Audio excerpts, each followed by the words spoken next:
It is a very late Saturday night, early Sunday morning. I'm still in Tampa. I am the Solomonster, and this is your Royal Rumble 2024 review. I apologize for the late start. Of course, getting out of a stadium of 40,000 plus is not an easy thing to do. But we are here. We are here after screaming my head off here for some of the things on this show tonight. I'm losing my voice. Again, thank you for sticking up late with me here. I know it's later than I wanted it to be, but I will tell you that for my first WWE event here in 5 years, it's been a very long time. I always say that when you go to the Royal Rumble, the Rumbles are always fun live. And it was fun tonight. I did get a lot of pushback on comments that I made about the Women's Royal Rumble match. Apparently, you guys didn't like it as much as I did, which we'll talk about. On the whole, I thought the show tonight, it was a good show. This was not the strongest Royal Rumble pay-per-view that WWE has done in the last 5 years. I actually thought the Men's Royal Rumble, and I could say this as somebody who was in the building tonight, the Men's Royal Rumble match, in a lot of chunks of it, was kind of boring. And then you would have these moments where somebody big would come out, or we would have a return, as we did with Andrade tonight. We got Cody and Punk in there as the final two, which made it a little more unpredictable because it could have gone either way, right? Those are the two favorites coming into this show tonight. So it had its moments, but I had more fun being there live watching the Women's Royal Rumble than I did watching the Men's Royal Rumble. And I think you could probably tell based on the reaction from the crowd, and I think it was a combination of people being tired and also just people not being all that into what they were seeing in the Men's Rumble when you listen to the reactions to both matches. But on the whole, I did enjoy the show. It's always fun to be there for the live experience. We also had a U.S. title match. We had Roman Reigns defending the undisputed WWE Championship as well. I'm sure that you are all stunned to find out that Roman Reigns is still the undisputed champion. I know you're all shocked by that. I said coming into this show, I said it wasn't even a case of who's going to win. It's a case of who's going to take the losing fall. And I told you it would be AJ Styles taking the losing fall, and that's exactly what happened. Roman Reigns has his title. Logan Paul has his. Not a ton of surprises as far as the outcomes on this show tonight. I think it's safe to say that. 4 matches. Cody Rhodes is going to WrestleMania. Bayley is going to WrestleMania. Logan Paul is still champion. Roman Reigns is still champion. As far as the outcomes, it was as predictable can be. But I will tell you that with the Men's Royal Rumble match, it was the correct decision. Cody Rhodes is going to WrestleMania. He is going to have the chance to finally finish his fucking story that he did not finish last year in Hollywood. He will do so in Philadelphia. That is the correct outcome. Who we saw win that Royal Rumble match tonight was the right choice, and the right choice was Cody Rhodes. You don't have to like it, but they have been playing this story out now for the better part of a year. Having him go through Brock, having him have that little stare down a few months ago with Roman Reigns, and all these other little things with him and Nakamura. It's like they have been killing time until we can get to Royal Rumble season so we can get this man back to WrestleMania. This is what they have been planning for. This is what the plan was all along. And all this talk about The Rock, and it should be Rock and Roman at WrestleMania. The Rock might be a surprise in the Royal Rumble match, and he might win the Royal Rumble. Thank God The Rock was not coming out there at number 30, which there was always that chance, right? Very slim chance, but there was always that chance that that music could hit, the place would explode, and out would come Rock. Everybody seemed so convinced it was going to be Rock and Roman at WrestleMania. We have some more clarity tonight coming out of this show. Cody Rhodes has punched his ticket, and they showed Roman Reigns up in one of the skyboxes. And Cody looked up at him, he looked down at Cody, he raised his title. That is your WrestleMania main event in Philadelphia. The Rock and Roman, if it's going to happen, and there's no guarantee that it will, because all the reports are that The Rock still has not signed on, he has not agreed to get into the ring. We're in the same situation with him that we've been in for the last few years. I'm still not convinced that Rock is going to actually get in the ring in a singles match and wrestle Roman Reigns, but if he wants to, they can do that some other time. They can do that next year at WrestleMania. But Cody Rhodes will go to WrestleMania. He will wrestle Roman Reigns. Bayley is also going to WrestleMania. I'm very, very happy to see Bayley pick up a win tonight. My only regret is that I had picked Bayley to win the Women's Rumble at the beginning of the year in my predictions.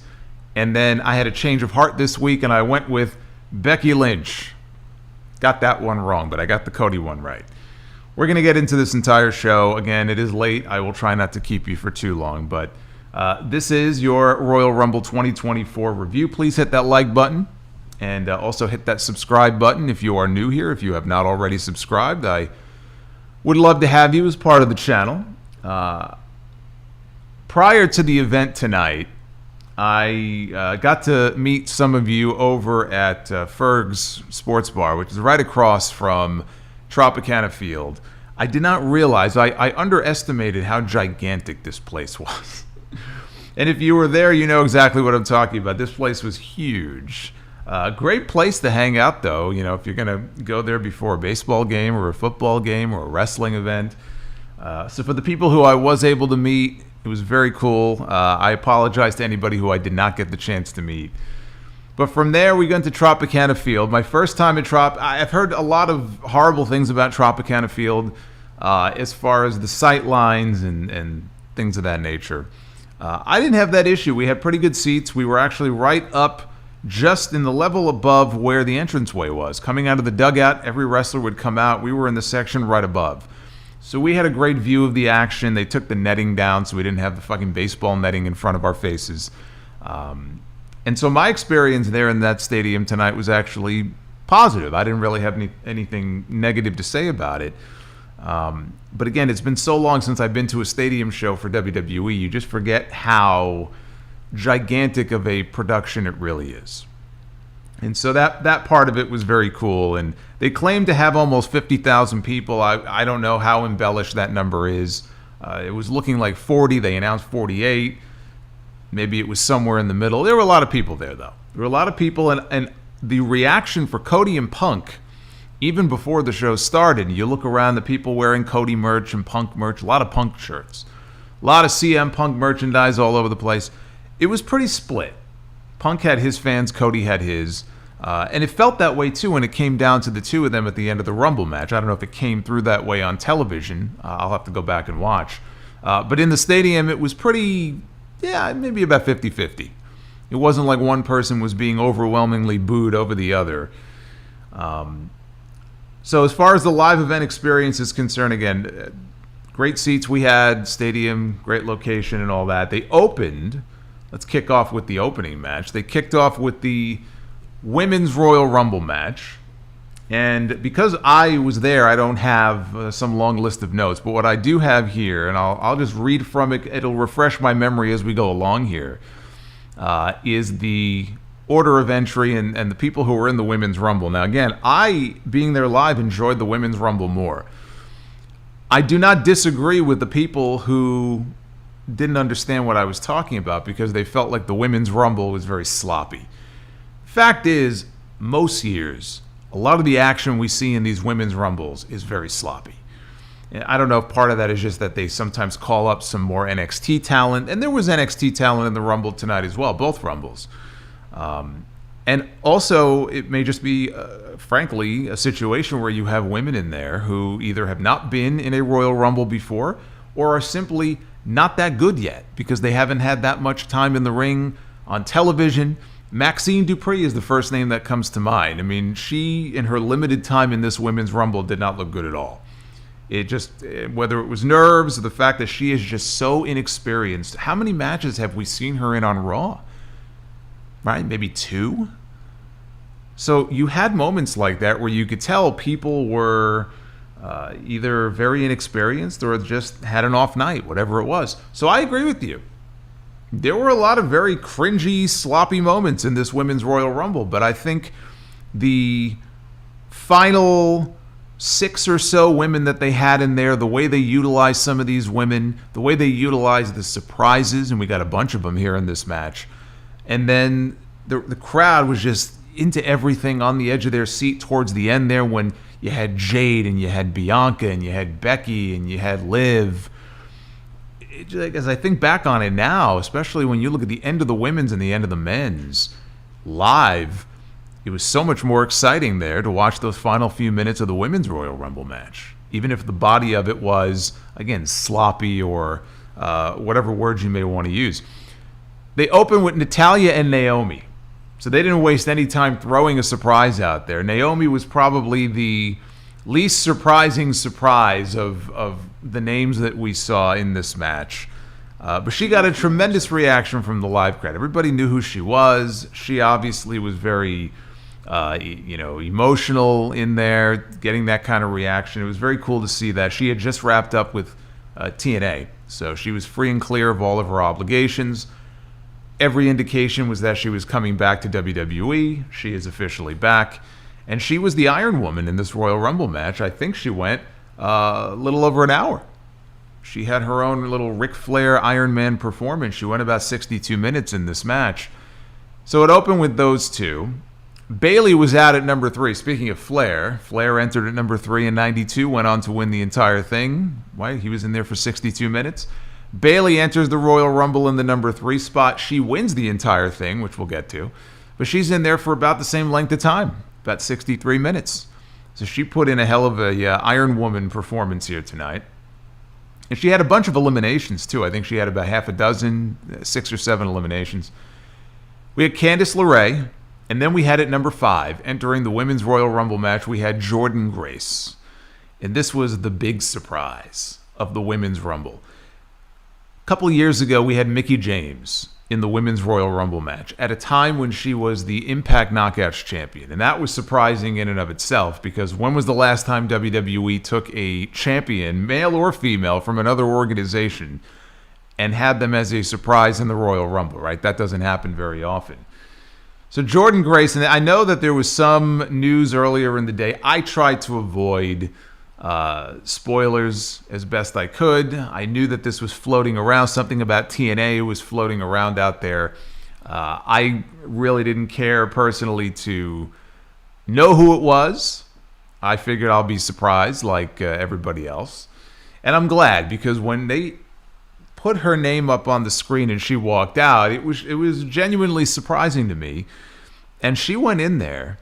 And I didn't clock exactly how long she was in the Women's Rumble for. She was in there for a good little stretch of time there. And she was dominant. I'm sure TNA didn't want to send her there and have her made to look foolish or have her eliminated in 2 minutes. She was in there for several minutes. She had a bunch of eliminations. I thought Jordynne Grace looked great in there. She looked like she fit in perfectly. And at one point, she was doing power stuff with Ivy Nile. She actually looked better than Ivy Nile did, but she has way more experience than Ivy does, so that's not surprising. I believe we had a spot at one point, or an interaction with her and Bianca. Again, there was so much going on. But I thought the Jordynne Grace surprise was great. My understanding is that this is not an indication that she is going to be in WWE more often, or that she is going to be in WWE going forward. This was much like the Mickie James thing. It was an understanding the two companies came to. She's under a long-term contract to TNA. They just lost their Knockouts champion, or actually lost the title, Trinity did, to Jordynne. WWE's not going to poach Jordynne from TNA with their permission so they could take another women's champion. It's nothing like that. But I do like the fact that Triple H is more open to doing these sorts of things. And I hope that we see more of it in the future. It's very unlike WWE to, play well with others and have this sort of, I call it a talent exchange. I'm not sure WWE is giving them anybody in return, but that's the sort of thing that makes these Royal Rumble matches fun. That is a genuine surprise. And I would like to see them do that sort of thing more often. So I thought that was great. She came in at number 5. Number 6, we had Indy Hartwell. 7 was Asuka. We had Ivy Nile. We had Katana Chance. And then Bianca Belair entered at number 10. Great reaction from the crowd. She also had, I believe, I thought she had a few eliminations. 11 was Kairi Sane, so another member of Damage Control. And this was one of the stories that they told here in this match. You know, when Asuka came into the Rumble, there was one spot I was looking up on the big screen where I think her and Bayley may have done a double team move, and Bayley went for a high five, and Asuka basically ignored her. And they showed Bayley's face, and she was like, "Oh, okay." Right? It's just little subtle things like that that's part of the storytelling here with this damage control stuff. It's just this breakup that's in slow motion that we can see coming, but they're just taking their time with it. And then Kairi Sane came in, so that was 3 members of Damage Control in the match. No Dakota Kai on the show tonight. I thought maybe she would be secretly cleared by now. Maybe she would make an appearance in the Rumble. She was not in the Rumble. We had Tegan Nox at 12. We had Caden Carter, Chelsea Green, Piper Niven. Chelsea Green was part of the comedic entertainment in this match. There were multiple times where she would get squashed in the corner, and the fans in the stadium seemed to enjoy her antics here. And I believe when she came back to the company, was it last year's Royal Rumble? I believe Chelsea was a surprise. I believe it was last year. We had Xia Li at number 16, which is the number that I drew in our Royal Rumble pool on Facebook, so fuck me. She came in at number 16. Number 17 was Zelina Vega. We had Maxine Dupree. You know, again, Maxine, she's learning. She's not ready. She's not ready for a spot like this. She is better in small doses or in a controlled environment one-on-one with somebody who's a lot better than her. And she may one day end up being an in-ring prodigy, okay? We don't know. But there were a couple of things that she did here that just did not look good. And so that's where, I guess, the sloppiness that people were talking about, yeah, it was sloppy. I mean, it just didn't look good. It sucked. Plain and simple. I mean, again, how many matches has she had professionally? Exactly. Number 19 was Nia Jax. Now, on the Nia Jax thing, I did want to say this. Nia Jax gets a lot of crap, including from me in the past, okay? Because Nia Jax is, you know, not everyone's favorite. And Nia Jax has not had incredible matches or anything like that since she came back. The one thing that Nia Jax has been very good at is getting heat. People don't like Nia Jax. And Nia Jax knows that people don't like Nia Jax. So the moment they hit her music and they put her name up on the Tron, the boos in the stadium, I mean, it was deafening. The most heat up to that point so far early in the show, the most heat that anybody got. Just her mere presence pissed people off. And that's why they brought her back, and that's why they push her, because the one thing she's very good at doing, is just by virtue of her just breathing and being there, is getting heat. And she leans into it, and she smiles, and she laughs, and it just makes people upset. So she came in. Nia entered the Rumble at number 19. Number 20 was Shotzi. Number 21 was Becky Lynch, who was my pick to win. Number 22 was Alba Fire. There was no Isla Dawn. I think they ran an angle. I don't know if it was on TV. I didn't see SmackDown Friday night, so I don't know if they aired something with them on TV or if that was a digital exclusive, but I had already known earlier in the day that Alba was in, Isla was not. Number 23 was Shayna Baszler. Number 24 was Valhalla, who was in there for all of 5 seconds, which is probably for the better. Number 25 was Michin. 26 was Zoe Stark. 27 was Roxanne Perez from NXT, who got a nice reaction from the crowd. I thought Roxanne looked good for the time that she was in there. And then number 28, the free agent herself, one of the people who I listed in my list of surprises that I figured would be in the Women's Royal Rumble match, was Jade Cargill. Now, it was hard for me to hear being there live in the building. And yes, I know I skipped R-Truth. Yes. I know. Yes, R-Truth, ladies and gentlemen. R-Truth did make an appearance in the Women's Rumble. This was a play off of something that happened, I think, last year when Nia Jax came out, or maybe it wasn't last year. I don't remember what year it may have been. But there was an angle they did previously, I think, for the Men's Rumble, where R-Truth was coming out, Nia came out, beat him up, and took his spot. I guess it would have been in that Rumble that she ate the RKO, probably, from Randy Orton. So this was kind of a callback to that. And people love R-Truth, so of course they laughed and they reacted big to it when he came out.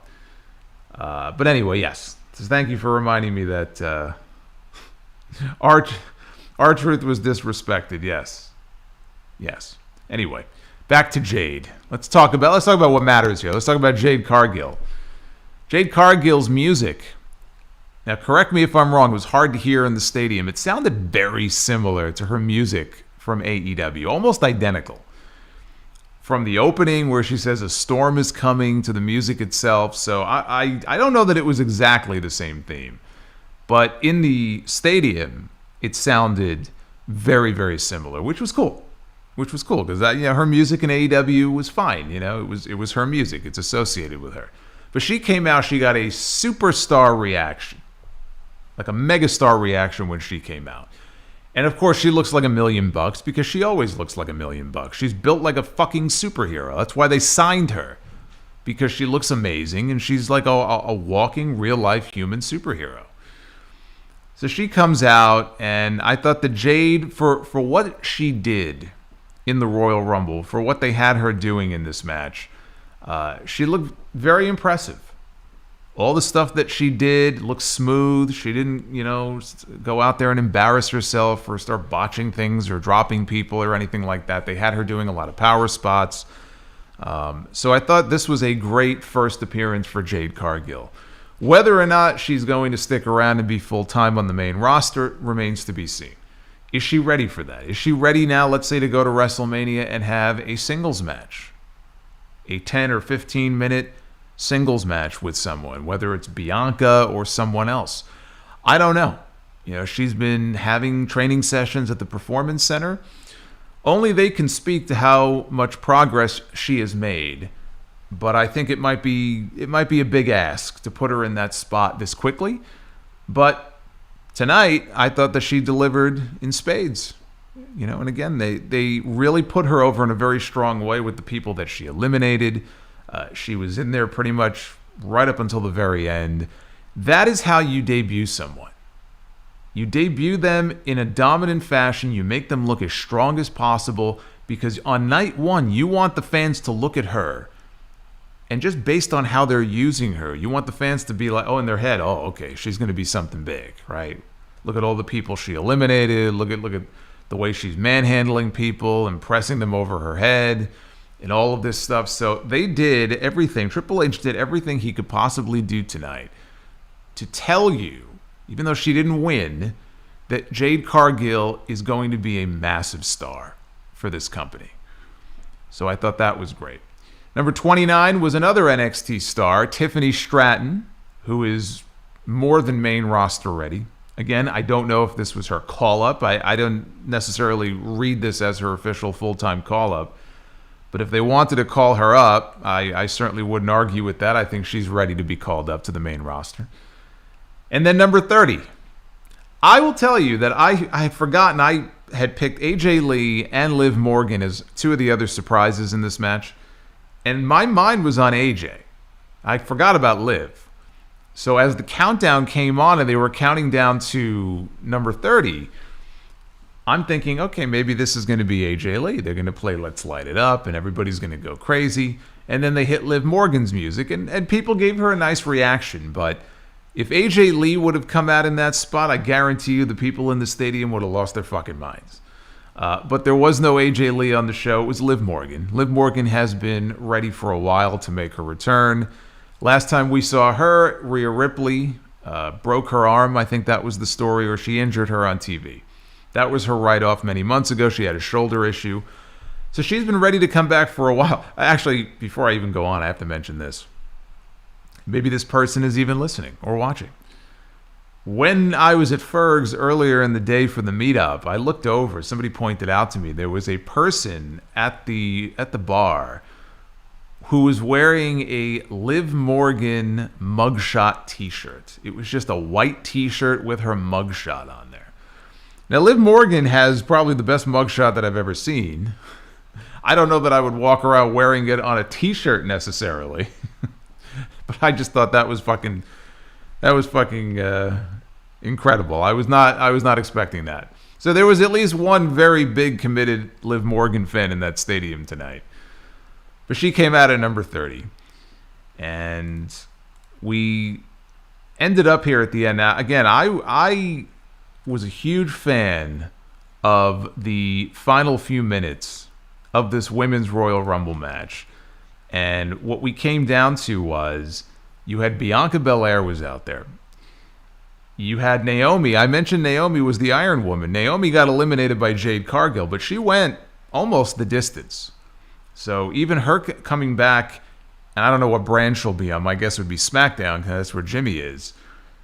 They've established her in a strong way here on the very first night, that she's not just back and then dumped out 5 minutes later. She put in 60 minutes of time in that Rumble. But we had Bianca Belair was out there. We had Tiffany Stratton. We had Jade Cargill. We had Liv Morgan. We had Becky Lynch. And we had Naomi. Those ladies, 1, 2, 3, 4, 5, 6, that was the final 6. Those were the final 6. Bayley was out there. I think I mentioned her. So you had a bunch of women here who could have conceivably won this match. It was really a race between Becky and Bayley. So Becky and Bayley being out there at the end was smart because you still don't really know who's going to walk out with the win. People may have thought Jade was going to pull it off, right? They're going to shock everybody and just have Jade win the entire thing. Liv Morgan was my dark horse pick.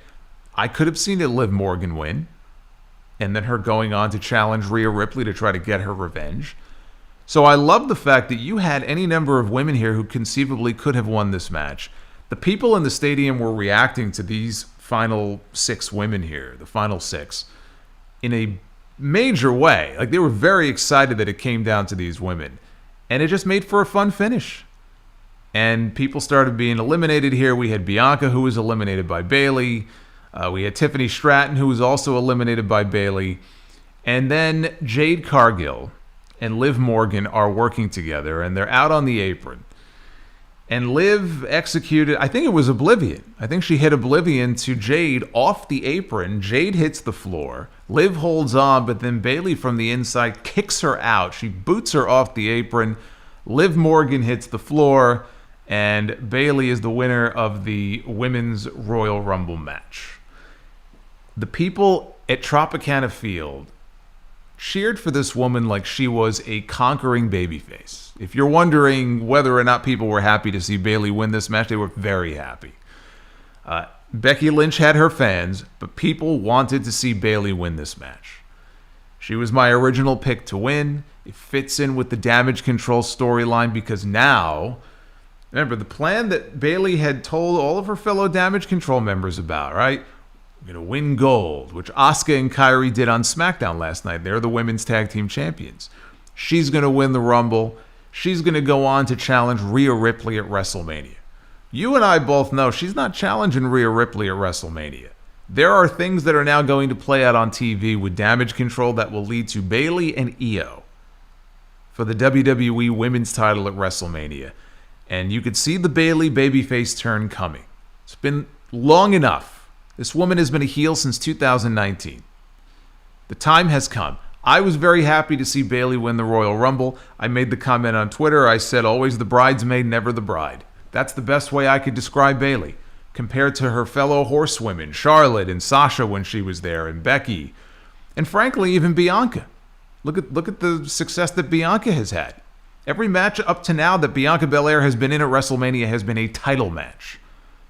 Bianca Belair has headlined a night of WrestleMania. She main evented with Sasha in her very first Mania. Bayley never had that, and she's not going to have it this year either. But it's nice that she finally got that main roster moment that she never had. The biggest moment of her career in this company before tonight was still Brooklyn against Sasha in 2015. It is now 2024. Almost a decade has gone by. She was overdue for a major win like this. Now she can be the bride instead of the bridesmaid, and she goes to WrestleMania. So it was, even though she's a heel, it was a finish that pleased the crowd. It was an exciting finish. There was a bit of unpredictability there at the end. Those are all the ingredients for what you look for in a Royal Rumble match. I can excuse the sloppy parts in the middle. I was never bored, Despite the sloppiness and some of the botched spots and stuff, it was not a boring match. And the surprises, I thought, were very good. And the ending was great. So I loved it. I think this is the best Women's Royal Rumble match that they have ever done since 2018. Maybe I'm a little biased because I was there live, so my perspective may be different than yours watching at home on TV. That's very possible. I may go back and watch it and be like, oh, it's not as good as I remember it. But being there live, I will tell you that in my opinion, that was the best Women's Royal Rumble match that WWE has ever done, even with the flaws that come with it. So I thought it was great. After that, we went right into the Undisputed WWE Championship. Kind of a weird match order here. We went to Roman Reigns defending his title against Randy Orton, against AJ Styles, and against LA Knight.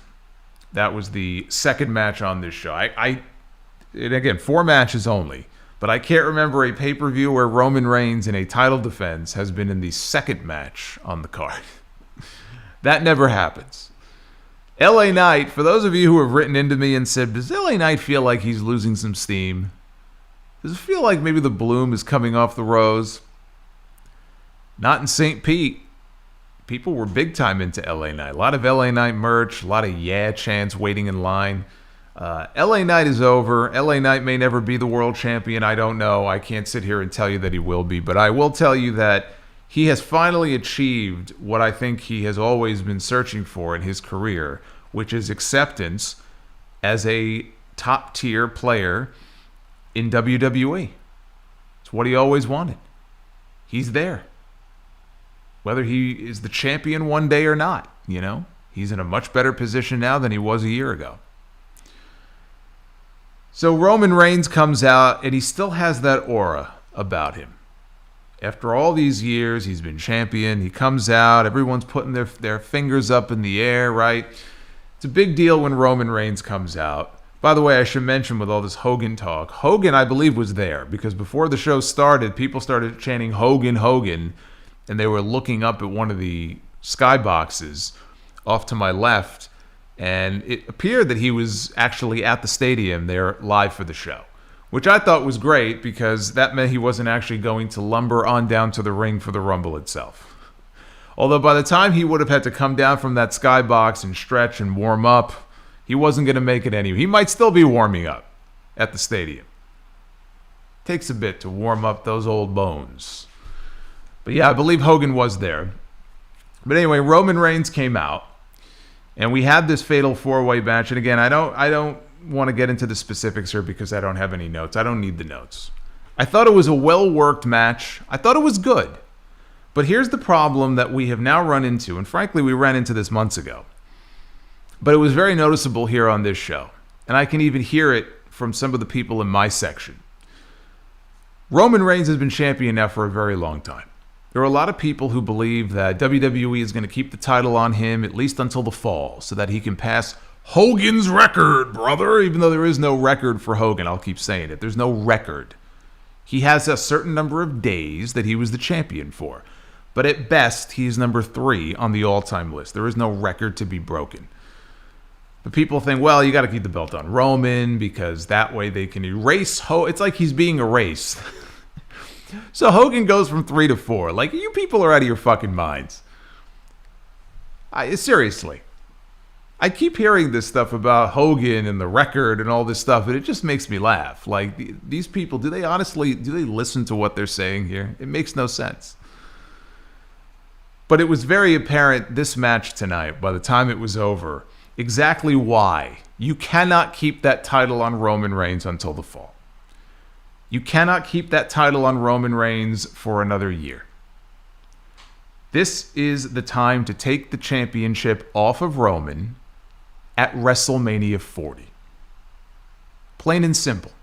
Because we had these 4 guys going at it. Roman a few different times. He ate a BFT. He ate an RKO.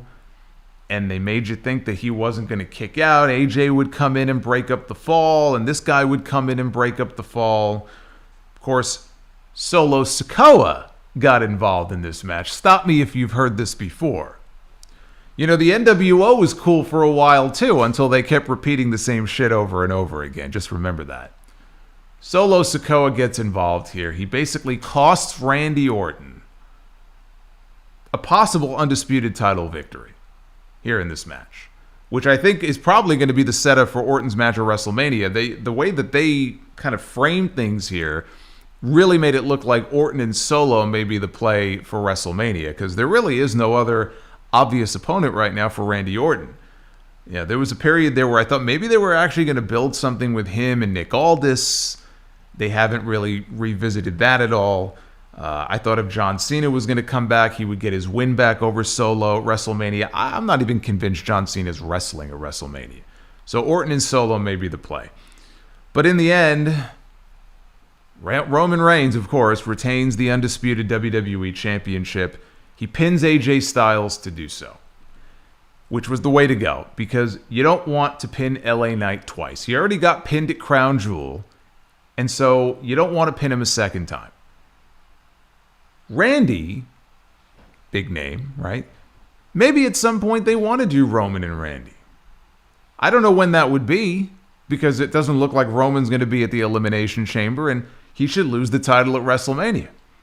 So I don't even know when or if they would do Roman and Randy one-on-one, but if they were going to, you don't want to have Roman Reigns pin Randy Orton on this show. AJ was going to be the sacrificial lamb. I thought that was going to be the match anyway originally. I thought a couple months ago we were going to get Roman and AJ one-on-one. We didn't get it one-on-one, but AJ ate the fall anyway. But yet another Roman Reigns match marred by outside interference by the Bloodline. Another Roman Reigns match where we have Solo Sikoa getting involved in the finish. There was a guy sitting in the row right in front of us who was incensed. The two people he hated the most on this show, Solo Sikoa and Drew McIntyre. And he made it very clear he did not like either one of these people. But he hated Solo Sikoa. He kept shouting, "Oh, well, why does this mid-card guy keep getting involved in these match finishes?" And he was so pissed off, right? Solo's got a lot of heat with this guy. But I echo those sentiments in this way. How many times can we see the same fucking finish? Over and over and over again. How many times? This is entertaining to people. This is what people want Roman Reigns to continue to do for another 6, 9, 12 months. This is what you people want to see? I can't sit through another year of this shit. Just to get him to a certain point where he passes someone. Just to get him to a match with The Rock. I don't give a fuck about any of that stuff. There is a story to be told. And frankly, time's up. I'm tired of seeing the same finish over and over again. WrestleMania is the time for him to drop that championship finally, once and for all. And tonight, this finish was another example of why. Because we keep seeing the same stuff over and over. There's no creativity to it. There's nothing different about it. They have run out of ideas. And when the well runs dry, it's time to move on to something else and make a change. I've been saying that for months, but tonight, now, hopefully, there's a lot of other people who see exactly what I have been talking about.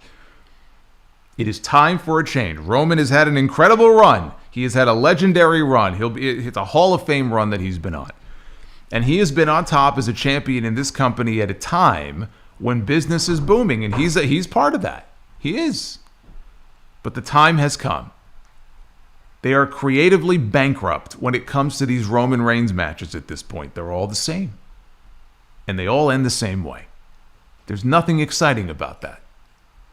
So it was another predictable win for him on this show, but this should be the final Royal Rumble that he enters with that championship. That much is clear. After that, we had Logan Paul, another part-time champion, defending his United States title against Kevin Owens. Kevin Owens has the broken hand gimmick going on. He won the U.S. title invitational tournament to earn the shot at Logan Paul here on this show. He did not have a cast on his hand. He promised Logan Paul that the cast would be off, but obviously the hand did factor into this match. He had it wrapped, and Logan Paul pulled the tape off. Logan Paul is very good. I know this is not really news to a lot of people. Logan Paul is very, very good. He has assimilated himself into this wrestling thing very quickly in a way I think a lot of people did not expect. right? He bumps well. His work is great. He can talk. He can sell. His facial expressions. And like Nia Jax, when his music hits and he walks out, he gets a lot of heat. People don't like him. People love Kevin Owens. So in the stadium, it made for a good atmosphere, although the crowd definitely had come down. It was a come-down match in some ways from the previous 2 matches for sure. I still thought it was a good match. I didn't love it the way that some other people appear to have loved it. I didn't think it was this excellent, great match or anything like that. I thought they had a very good match. Logan Paul has had very good matches, pretty much with everybody that he's been in the ring with. And he's been in the ring with Rey Mysterio and Roman Reigns and The Miz and whoever else he's been in the ring with. He is very good. This was a very good match with a very predictable finish in that Logan Paul did not lose his title. What was not predictable, I didn't see this coming, and under normal circumstances, I would be pissed at a finish like this on a pay-per-view, but they did a disqualification finish. At one point late in the match, Logan was calling towards a friend of his in the crowd. And he wanted the brass knucks. The brass knucks, of course, is how he beat Rey Mysterio to win the U.S. title at Crown Jewel. And the guy went to go come over, and the referee saw him and ejected him. A bunch of other people came over, security guards, to try to get him out of there. And then out comes Austin Theory and Grayson Waller. And Grayson Waller is basically running interference, and he's running distraction. That allows Austin Theory to pass the brass knucks to Logan Paul. And Logan Paul tries to use the brass knuckles. It backfires on him. Kevin Owens gets possession of them, and he smashes Logan Paul with the brass knucks. He covers him. The referee drops down. He counts 1, he counts 2, and he's moments away from counting 3. And he spots the brass knucks on Kevin Owens' hand. And Owens has no explanation for this. So the referee calls for the disqualification, which is the right call in a situation like that. And I can understand why people might be like, oh, God, a disqualification here on the show. But in this situation here, it worked. Because you knew they were going to give Owens an out in some way. I figured it would be the broken hand. The hand would be the out for him to lose. But instead, they went with this finish, which, again, pissed people off and people booed. But I actually thought it was a clever finish in this case. And it kind of fits a heel like Logan Paul. And it protects Kevin Owens because he made a mistake. It cost him, but he didn't lose to Logan Paul. So what it does now is it leaves the door open for a rematch. That rematch, though, should not take place at WrestleMania. That rematch, I think, is going to take place in Perth at the Elimination Chamber.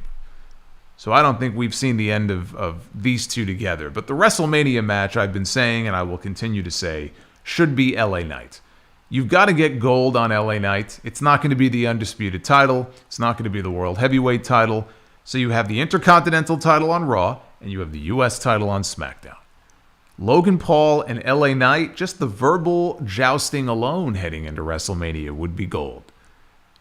And it's an opportunity for LA Knight to finally get some gold around his waist and beat somebody who the people genuinely hate and want to see be beaten. It's a great spot for LA Knight to be in at WrestleMania. Gets him on the card and gets him a championship. So the Owens rematch, I think they do that at Elimination Chamber. But again, clever finish here that they went with here on this show. And then we had the main event. Again, only 4 matches on the show. We had the 30-man Royal Rumble match. And I will bring up the match order here. And before I get into this again, let me just take a moment here to say thank you to everybody staying up late with me. It's 2 o'clock in the morning. I apologize for the late start here. We are, by the way, going to be doing a Wrestle Rumble drawing as well. I'm going to be picking some winners in the 4-spot contest. So we're going to get to that in a little bit too. If you're hanging around for that, don't worry. We will get to that. And your super chats as well. So you can get them on in as well. Let's go through the order of entry here in this men's Royal Rumble match because the men's Rumble opened with Jey Uso. And Jey Uso is super over. I mean, we already knew that, but a lot of Jey Uso merch. Everybody is doing the Jey Uso thing when he comes out, putting their hands up and down, right? Big fan favorite here. And he, much like Bayley in the women's Rumble, had the Iron Man performance here in this match. He went almost an hour. It was about 50 minutes. So he entered at number 1. And as soon as I saw him enter at number 1, it made me think of Axe and Smash. Back in, I guess it was 89. Both members of Demolition, they enter at 1 and 2 in the Royal Rumble match. And that's what happened here. We had the two former tag team partners entering at 1 and 2. We had the brothers. We had Jay come out at number 1. We had Jimmy enter at number 2. So we started the Rumble with what is likely going to be the WrestleMania match between Jimmy and Jey Uso. Number 3 was Grayson Waller.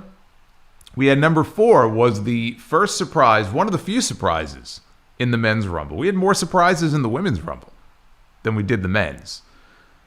Number 4, Andrade. Andrade is back in WWE. Much like Naomi, probably the worst kept secret. He had already publicly announced that he was leaving AEW, and there was really only one place, realistically, left for him to go, and that's the place where his wife works. The place that is now run by Triple H, who treated him very well in the time that he spent in NXT. So Andrade is back, got a nice reaction from the crowd. People seem to know who he was.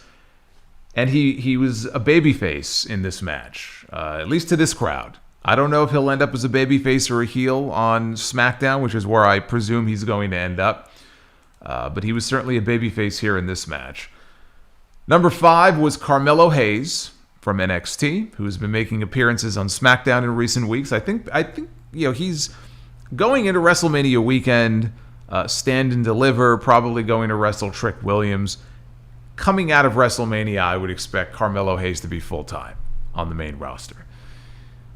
Number 6 was Shinsuke Nakamura. Number 7 was Santos Escobar, who tried to buddy up to Andrade, and Andrade basically smirked and blew him off. Escobar then tried to attack him, and Andrade went after him at that point. We could see something involving those two on SmackDown going forward. As far as Andrade, does he join a certain faction? Does he join the LWO? Does he join Santos Escobar's group? I would love to see Zelina Vega paired back up with Andrade. Right now, she's a part of the LWO. That doesn't mean that she doesn't leave and go heel and end up managing him again. They were a great combo in NXT. So I'd love to see that reunion soon. And Andrade is going to need somebody with him regardless, because as far as his promos go, that's not his strong suit. So if he needs somebody with him, Zelina is the perfect person to pair him with. Number 7, I said Santos Escobar. Number 8 was Karrion Kross. Did not recognize the music, so at first I'm like, who the fuck is this? Until they put the name Karrion Kross up on the screen, and I said, okay, cool, now I know who it is. So he was number 8. Number 9 was Dirty Dom, Dominic Mysterio, who got massive heat. Kid's a heat magnet. Was in no great rush to get into the ring either. Number 10 was Carlito. I still maintain his music is fucking terrible. Number 11, Bobby Lashley. Number 12, we had Ludwig Kaiser. Number 13 was Austin Theory. Number 14 was Finn Balor. And then number 15 was Cody Rhodes. And they have the smoke machine when he comes out. Now, again, our seats were right behind the dugout. So the smoke machine hits when Cody's coming out for his entrance. And it's like just this giant plume, like this giant cloud now is just, I can't see shit. And now it's coming towards us like a storm. And then finally it cleared. So they go all out for Cody with the pyro and the smoke and everything else because he's a big star. And the people love him. And he got a massive reaction when he came out. So he was out there at number 15. Number 16 was Big Bronson Reed. Number 17 was Kofi Kingston. No teased elimination spot with him. Thank God. It was so played out. And he botched it the last 2 times anyway. Yeah, when you botch it by the second time, it's probably time to retire that spot. So thankfully they have. Number 18 was Gunther, who went nearly the distance last year. He went over 70 minutes in the 2023 Rumble match. Just a hell of a performance there. He enters this year here at number 18. Number 19 was Ivar. Number 20 was Braun Breaker, second NXT star in this match. And here's my thought on that. My guess is Braun Breaker got the spot that was going to go to Brock Lesnar, because there were reports earlier in the day that Brock Lesnar was not going to be in the Royal Rumble match, or was told that his services were not needed for this show, however they phrased it with him. I 100% believe that he was going to be in this Rumble match. And I believe if he was in this Rumble match, that they would have done something with him and Gunther. He might have eliminated Gunther. There was going to be a spark that would have been lit for their WrestleMania match, because I think that's what Gunther was going to do at WrestleMania. I believe he was going to wrestle Brock Lesnar. In light of the Vince McMahon lawsuit and Lesnar not being named but being alluded to in the suit, which is not a place that you want to be, it would have been a bad look for him to suddenly be back on television 2 days later. If it were me, I would have pulled him from the match too. You can't have him out there. You just can't. And so my guess is he would have come in and would have dumped a bunch of people out. And so they said, well, we'll just take Braun Breaker and put him in that spot, because Braun Breaker came in and he was tearing through people. He came in, he had, let me see if I could get the exact number of eliminations that Braun Breaker racked up. I don't have it in front of me here. It might have been about 4 or 5 of them. He racked up a bunch of eliminations, including some big people. I mean, when Breaker came in, let's take a look here at the names that Braun Breaker eliminated here from this Royal Rumble match. Braun Breaker eliminated Jimmy Uso. He eliminated Finn Balor. He eliminated Ivar. He eliminated Omos. Right? I told you guys, Omos, they're going to dust him off and put him in the Royal Rumble so that they could give the rub to somebody who eliminates the Giant. So he eliminates Omos, and I think that was it. So it might have been 4. So he was ripping through people here in this Royal Rumble match. I'm convinced that was going to be the Brock spot. But I'm glad, if it had to go to somebody, I'm glad it went to Braun. Because Braun is a fucking beast. And Braun, like Carmelo Hayes and like a Tiffany Stratton, is more than ready for the main roster. Braun Breaker has been a man without any real interesting stories on NXT for a while. He's a man without a direction. And he's too good to still be toiling around in 2024 at the Performance Center in front of 200 people. So let's get Braun Breaker on television soon, please. I don't know if it's going to happen now, but certainly coming out of WrestleMania, maybe that Raw after WrestleMania, if not sooner, get him on TV. In fact, that might be a better time for him anyway, because heading into WrestleMania, they probably already have their stories locked in. And you don't want to debut him and then you don't really have any plans for him. So it might be better to hold him out until right after WrestleMania and then debut him strong with a plan and a program right out of the gate. But Braun is a fucking beast, man. Braun is going to be a big star. We all know it. Get him out of there. This should be his breakout year on either Raw or SmackDown. By the time this year is over, I think he might even have a title around his waist, whether that be the US or the Intercontinental. But that's where he's headed. So that was Braun Breaker. He came out at number 20 in this Royal Rumble match. 21 was Omos. 22 was Pat McAfee. This was a waste of a spot. Pat McAfee was back on commentary tonight. He came out and made his entrance at the beginning of the show, and everybody cheered for him. Everybody loved Pat here at Tropicana Field. And they were also excited to see him get into the Rumble, and then they did a funny spot where he got into the ring, and he looked and he saw that Omos and Braun Breaker, among other people, were staring him down, and he had second thoughts. And he slowly climbed over the top rope out of the ring, but then he got back in. But then he climbed out again, and he dropped down to the floor. He got the Drew Carey spot from 2001 when Drew climbed over the ropes and eliminated himself. And so it was a waste of a spot. It would have been nice to see that spot go to maybe another surprise, even maybe another NXT star, but I thought that was a waste. Number 23 was JD McDonough, who JD McDonough did not last very long in this Royal Rumble. If I'm not mistaken, I think that he may have been demolished. It was hard for me to see from where I was sitting, but it looked like Braun Breaker destroyed somebody outside the ring.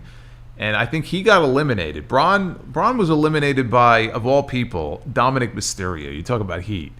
And I think when McDonough came out, I think Braun smashed him. Because the next person who came out was R-Truth, who of course has been part of the Judgment Day recently. And R-Truth came down to the ring, and I think he picked up McDonough, put him back into the ring because he never had a chance to get into the ring. And so he put McDonough in the ring, and McDonough was immediately eliminated by Jey Uso. And then Truth... It's Samoa Bro. It's Samoa Bro. Thank you for the Samoa Bro. Fire Panda, thank you very much.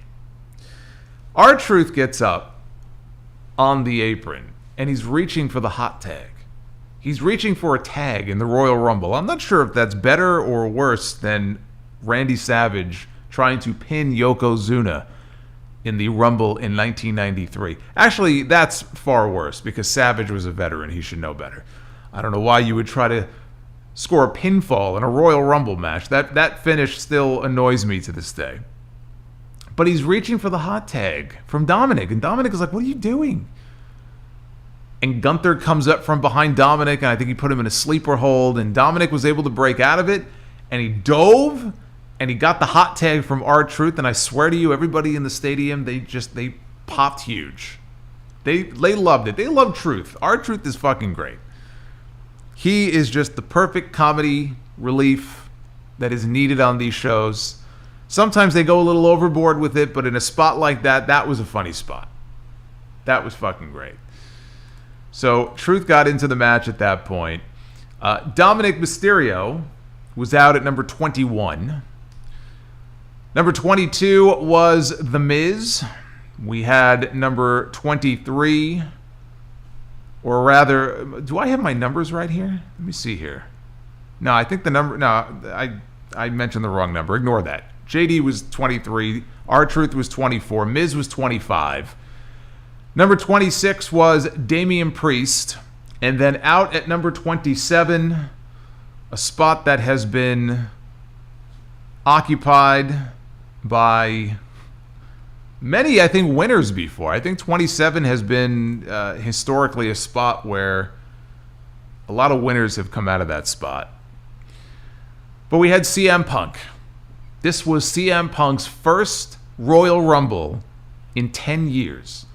It was in 2014 that he was in the Rumble. He got dumped out late, got concussed, I think, in that Rumble as well.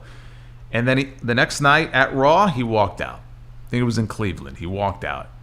And that was it. We didn't see him again after that. So 10 years later, here he is. He's back in WWE.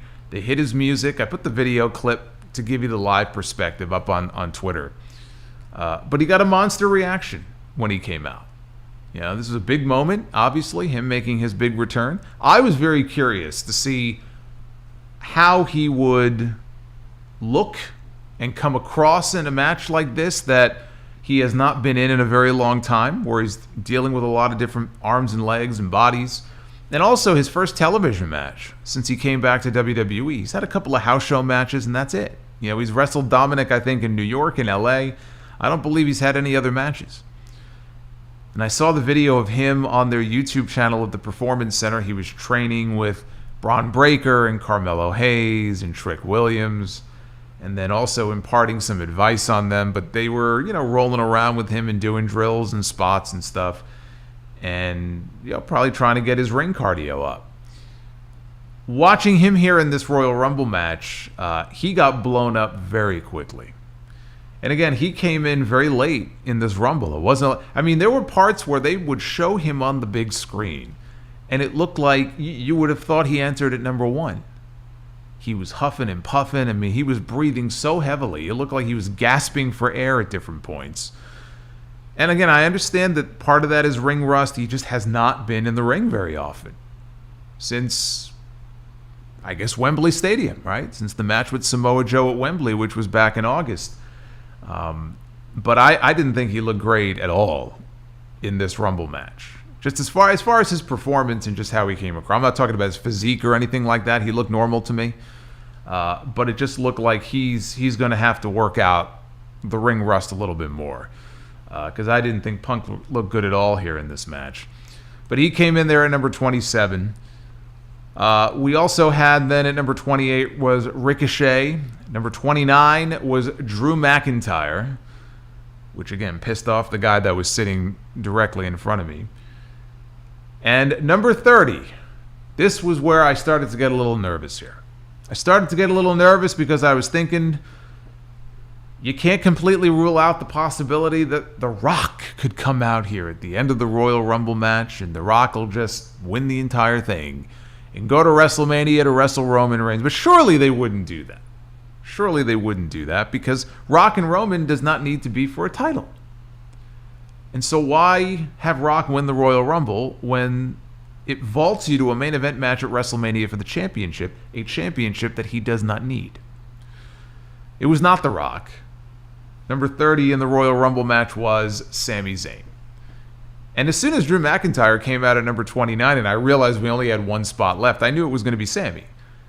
Sami was one of the people I mentioned as I thought he was going to be back in the Rumble. The last time we saw Sami Zayn, he was injured in storyline by Drew McIntyre. So, of course, he would want to go after Drew and get his revenge. It wasn't like he was really hurt. There would be no reason for Sami not to be back in the Royal Rumble match. So again, more surprises in the Women's Rumble this year than the men's, which I think made it a little more fun also in that way. But if one of the things that you guys were complaining about watching the show was that the crowd seems dead. I got messages like that, like, is it as dead for you in the stadium as it sounds on TV? The answer is yes. So that was a situation where it wasn't like, well, they didn't have the crowd mic'd well. No, the people in the stadium were pretty quiet for large swaths of the men's Royal Rumble match. And again, you could chalk it up to people being tired because this show at that point was already probably 11:30 at night, almost 11:30, which, for a WWE show is long. Some of the shows go longer than they used to, but it's not like an AEW event. You know what you're getting yourself into. An AEW pay-per-view, you're going to get fucking 12 to 15 matches. It's going to go to midnight. You know that going into it. They'll have 3 matches on the pre-show alone. We had no matches on the pre-show tonight, which was surprising. But the crowd was very silent. Like unnervingly silent during parts of the match where you would think they would be up for it.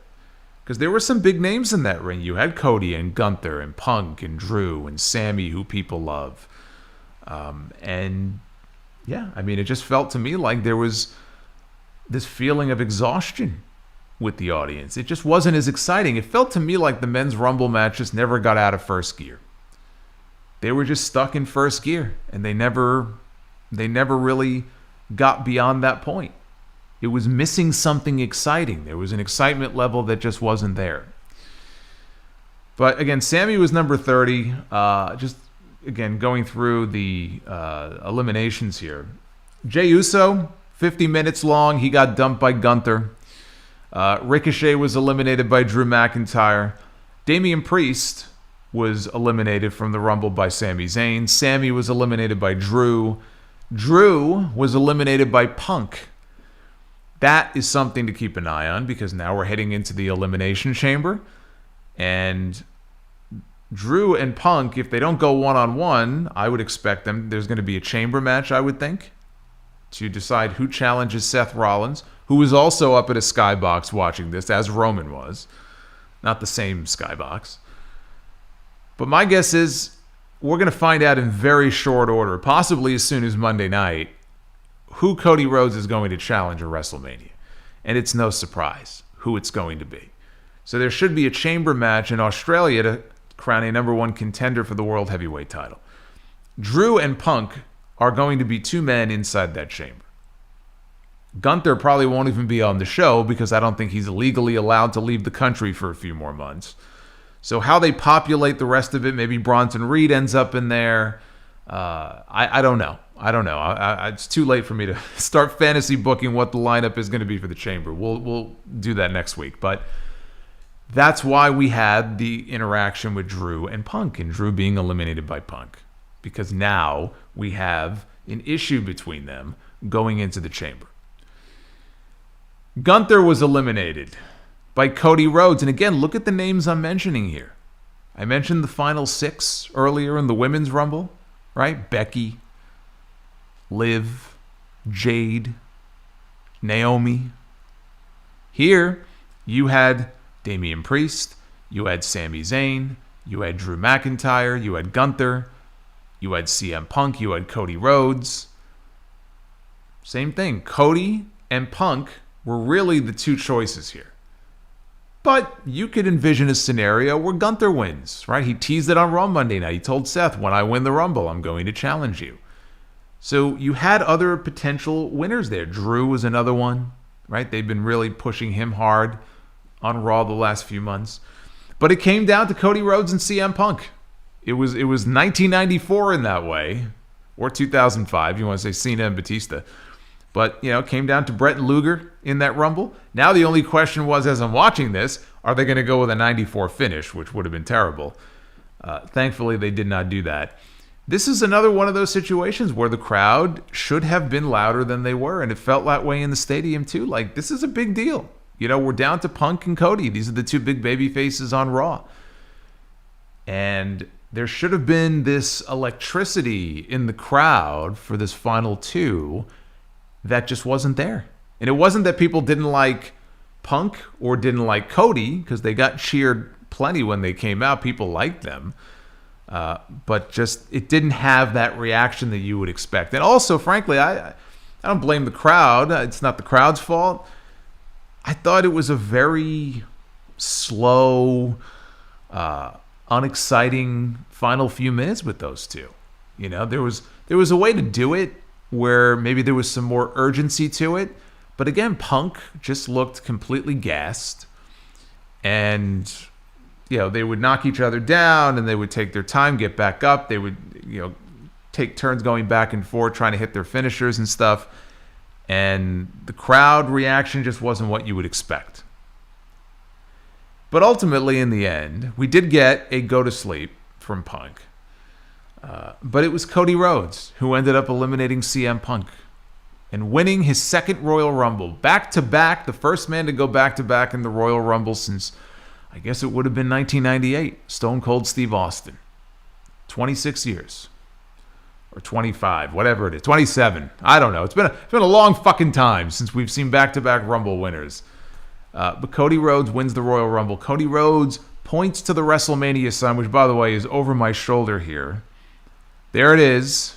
It's a little dark, like the Judgment Day, but the WrestleMania sign, it's mirrored, but it's on the wall behind me. There, I'm pointing. I'm pointing to the WrestleMania sign. I'm not going to WrestleMania, but you know who is going to WrestleMania? Cody Rhodes is going to WrestleMania. Cody Rhodes is going to WrestleMania to finish his fucking story. That result was exactly what the Royal Rumble should have been. You could have complicated things a little bit and eliminated Cody, and now he's got to go through the chamber. He's got to overcome even more adversity if he wants to get his hands on Roman Reigns at WrestleMania. You don't have to complicate things. It's very simple. The path is clear. Cody Rhodes got screwed over by the Bloodline last year. Was not able to complete his story and do what he promised his father he would do, which is win the WWE Championship. It was taken away from him. And so he's had to struggle now for an entire year and go through all these other people to get back to this point. I didn't want to necessarily see Cody Rhodes win the Royal Rumble back-to-back. That's why originally, I had picked CM Punk to win. My predictions at the beginning of the year were Punk and Bayley. And then about a week ago, when I was putting my predictions and my thoughts together, I said, you know what? I'm feeling Cody and Becky here. I was half right. Always nice to get a fresh Royal Rumble winner that you've never seen before, but in this case, it fits the story where Cody wins. His shot is guaranteed. He has punched his ticket to WrestleMania, and the best part about it is that means Rock and Roman, if they're going to do it, they're going to have to do it on another night. Maybe Roman will work 2 nights this year. More likely, it will not be Roman and Rock at WrestleMania at all this year. And that's fine, because it's not the right time. The time is for Cody's story to play itself out. Cody is one of the top baby faces in this company. He is still over. He is one of their biggest names. And there is a story that takes us right into Philadelphia. There is a story that does not need to be disrupted in any way.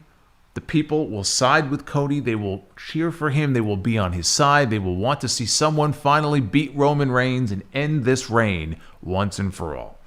Cody is that guy. He's full-time. He's not coming in for a one-time thing and then splitting. It's his time. It was the correct finish. So now his WrestleMania main event is guaranteed, and he will choose Roman Reigns. And the World Heavyweight title will be on the line. It will be Seth Rollins, I believe, defending against CM Punk. Hopefully CM Punk will look better at WrestleMania than he looked in this Royal Rumble match tonight. I like the Women's Rumble more than the Men's Rumble. I don't know if that's just me being there live. Again, my perspective is a little bit different than someone who was watching on TV. But if you ask me which Rumble did I like more, which Rumble do I think was better, I give the edge to the Women's Rumble match. The Men's Rumble just never felt epic in the way that some past Royal Rumble matches have felt. And it didn't have that level of enthusiasm that you would hope that it would have. Women's Rumble had more surprises, which is always fun. Again, some of the work in the middle, not necessarily the best. I love that final 6, the final 4. I thought that was perfect. The finish of the Women's Rumble was much fucking better than the finish of the Men's Rumble. If you just want to compare the final few minutes of each, are you kidding me? The Women's Rumble blows the Men's Rumble away. I mean, it's not even close if you want to judge it just based on that. But when the show was over, I had fun. Again, it was not. I would not call this a great Royal Rumble pay-per-view. This was not a great Royal Rumble pay-per-view. You had 4 matches, so you were relying on the Rumbles themselves to really carry the show. And I didn't think that the Men's Rumble on the whole really rose to the occasion, although I did love the Women's Rumble. And then in the middle, you had the 2 title matches, which were very predictable in their own way. So, not a great pay-per-view.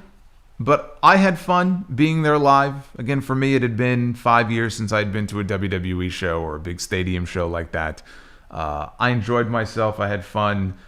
And now we head to WrestleMania, right? We're on the road. We're on the road to WrestleMania, as they say.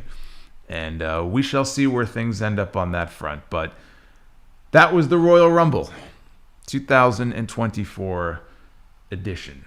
And then, of course, was the trek out into the parking lot to try to get back here as quickly as possible to do this stream. Now, I did not see the post-show press conference. I do know that Triple H was asked, and I think someone said Cody was also asked about the Vince McMahon stuff. But I know that Triple H did field the question. It might have been from Nick Hausman. Again, I have not seen any of the post-show presser because I was exiting the building as that was going on. But what I briefly read here before I went live, Triple H was asked the question. He gave exactly the kind of answer that you would expect, which is a terrible answer to give. And I understand that it's a fun night and you want to try to separate the two. We're talking about the superstars tonight. We're talking about this great night that we had here at Tropicana Field. You want to stay positive. You don't want to really reflect on the negative. Well, at some point, very soon, you're going to have no choice but to reflect on the negative. I appreciate the fact that Triple H and the people there don't want to be negative. I don't want to be negative. Let's be positive. Life doesn't work that way. You take the good with the bad. Tonight, he didn't answer the question. The question's not going to go away. Triple H, Nick Khan, Ari Emanuel, all these people are going to have to answer questions about this Vince McMahon shit for a very long time until they get some answers. Until they get some answers about who knew what and when and other aspects of this, and because this story is not going away. So I was not expecting there to be any actual answers. I'm glad that there was at least one person at the press conference who actually had the guts to ask the question. Maybe more than one. But there had to be at least one person standing up and saying, look, what do you have to say about this situation? Were you aware of it? Do you have any thoughts about it? Do you have any reaction? Do you have a statement about it? Because not only was the lawsuit filed, and it became major national news, headlines globally, worldwide, but then you had Vince McMahon resign. He is no longer the executive chairman of WWE. That's a pretty big change.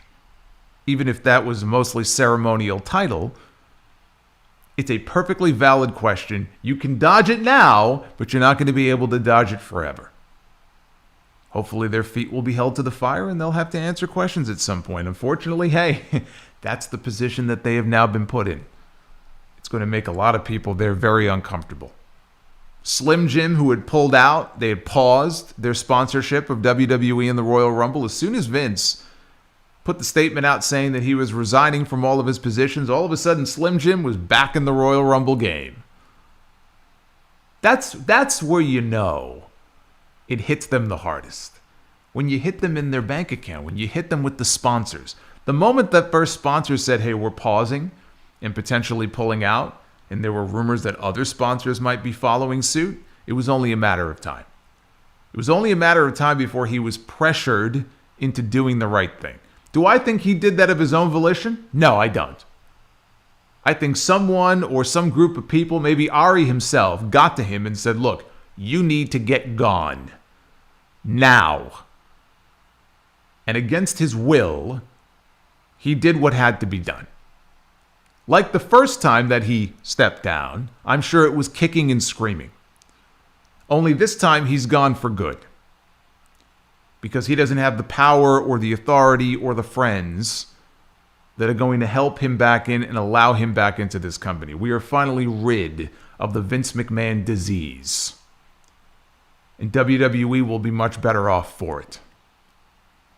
That was the best news all week. We don't have to worry anymore. Oh, he might reappear at some point. No, he's done. He's gone. In disgrace, where he belongs. Take a look at the Royal Rumble poll. Where'd my poll go? Where did it go? Hold on a second here. It was on the screen and then it disappeared. I think it got scared.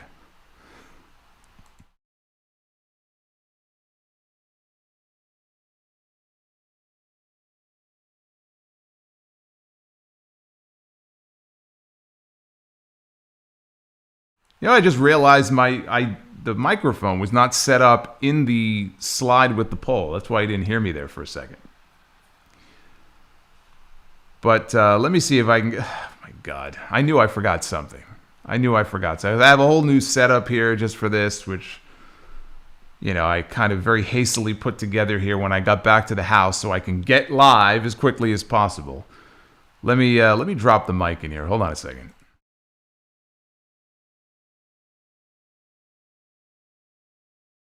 There we go. All right. Very simple. Almost 4,000 votes in. Take a look at this. 58.5% thumbs up. We have 27% thumbs in the middle and 14% thumbs down for this show tonight. You can vote at Solomonster. Let me know what you thought of the Royal Rumble. A very mixed reaction to this show. You know, obviously the thumbs down is on the low side, but, you know, 58%, not exactly a ringing endorsement of this pay-per-view. But pretty much that seems to be the consensus from you guys. A lot of people not very enthusiastic about this show. Now, I mentioned that we have a contest to do, and I am a man of my word, even though it is 2:30 in the morning. And I still have to get to your super chats, and I thank you. I know I probably missed out on a lot of people who went to bed, but it is what it is. But I will get to your messages in just a second here. But Wrestle Rumble... And let me bring that up here in a second.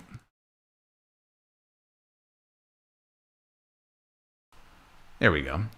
And show you the 4-spot contest. Entries closed earlier this evening. There are 4 belts, 4 championship replicas that you see there on your screen.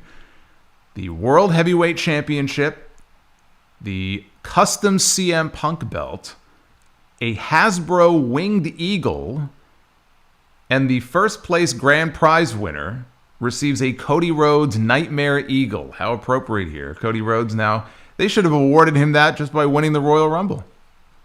Frankly, I'll tell you what. If I'm Cody Rhodes, that's the belt right there that I want. I don't want that fucking thing that Roman Reigns has. I'd much rather have this Nightmare Eagle.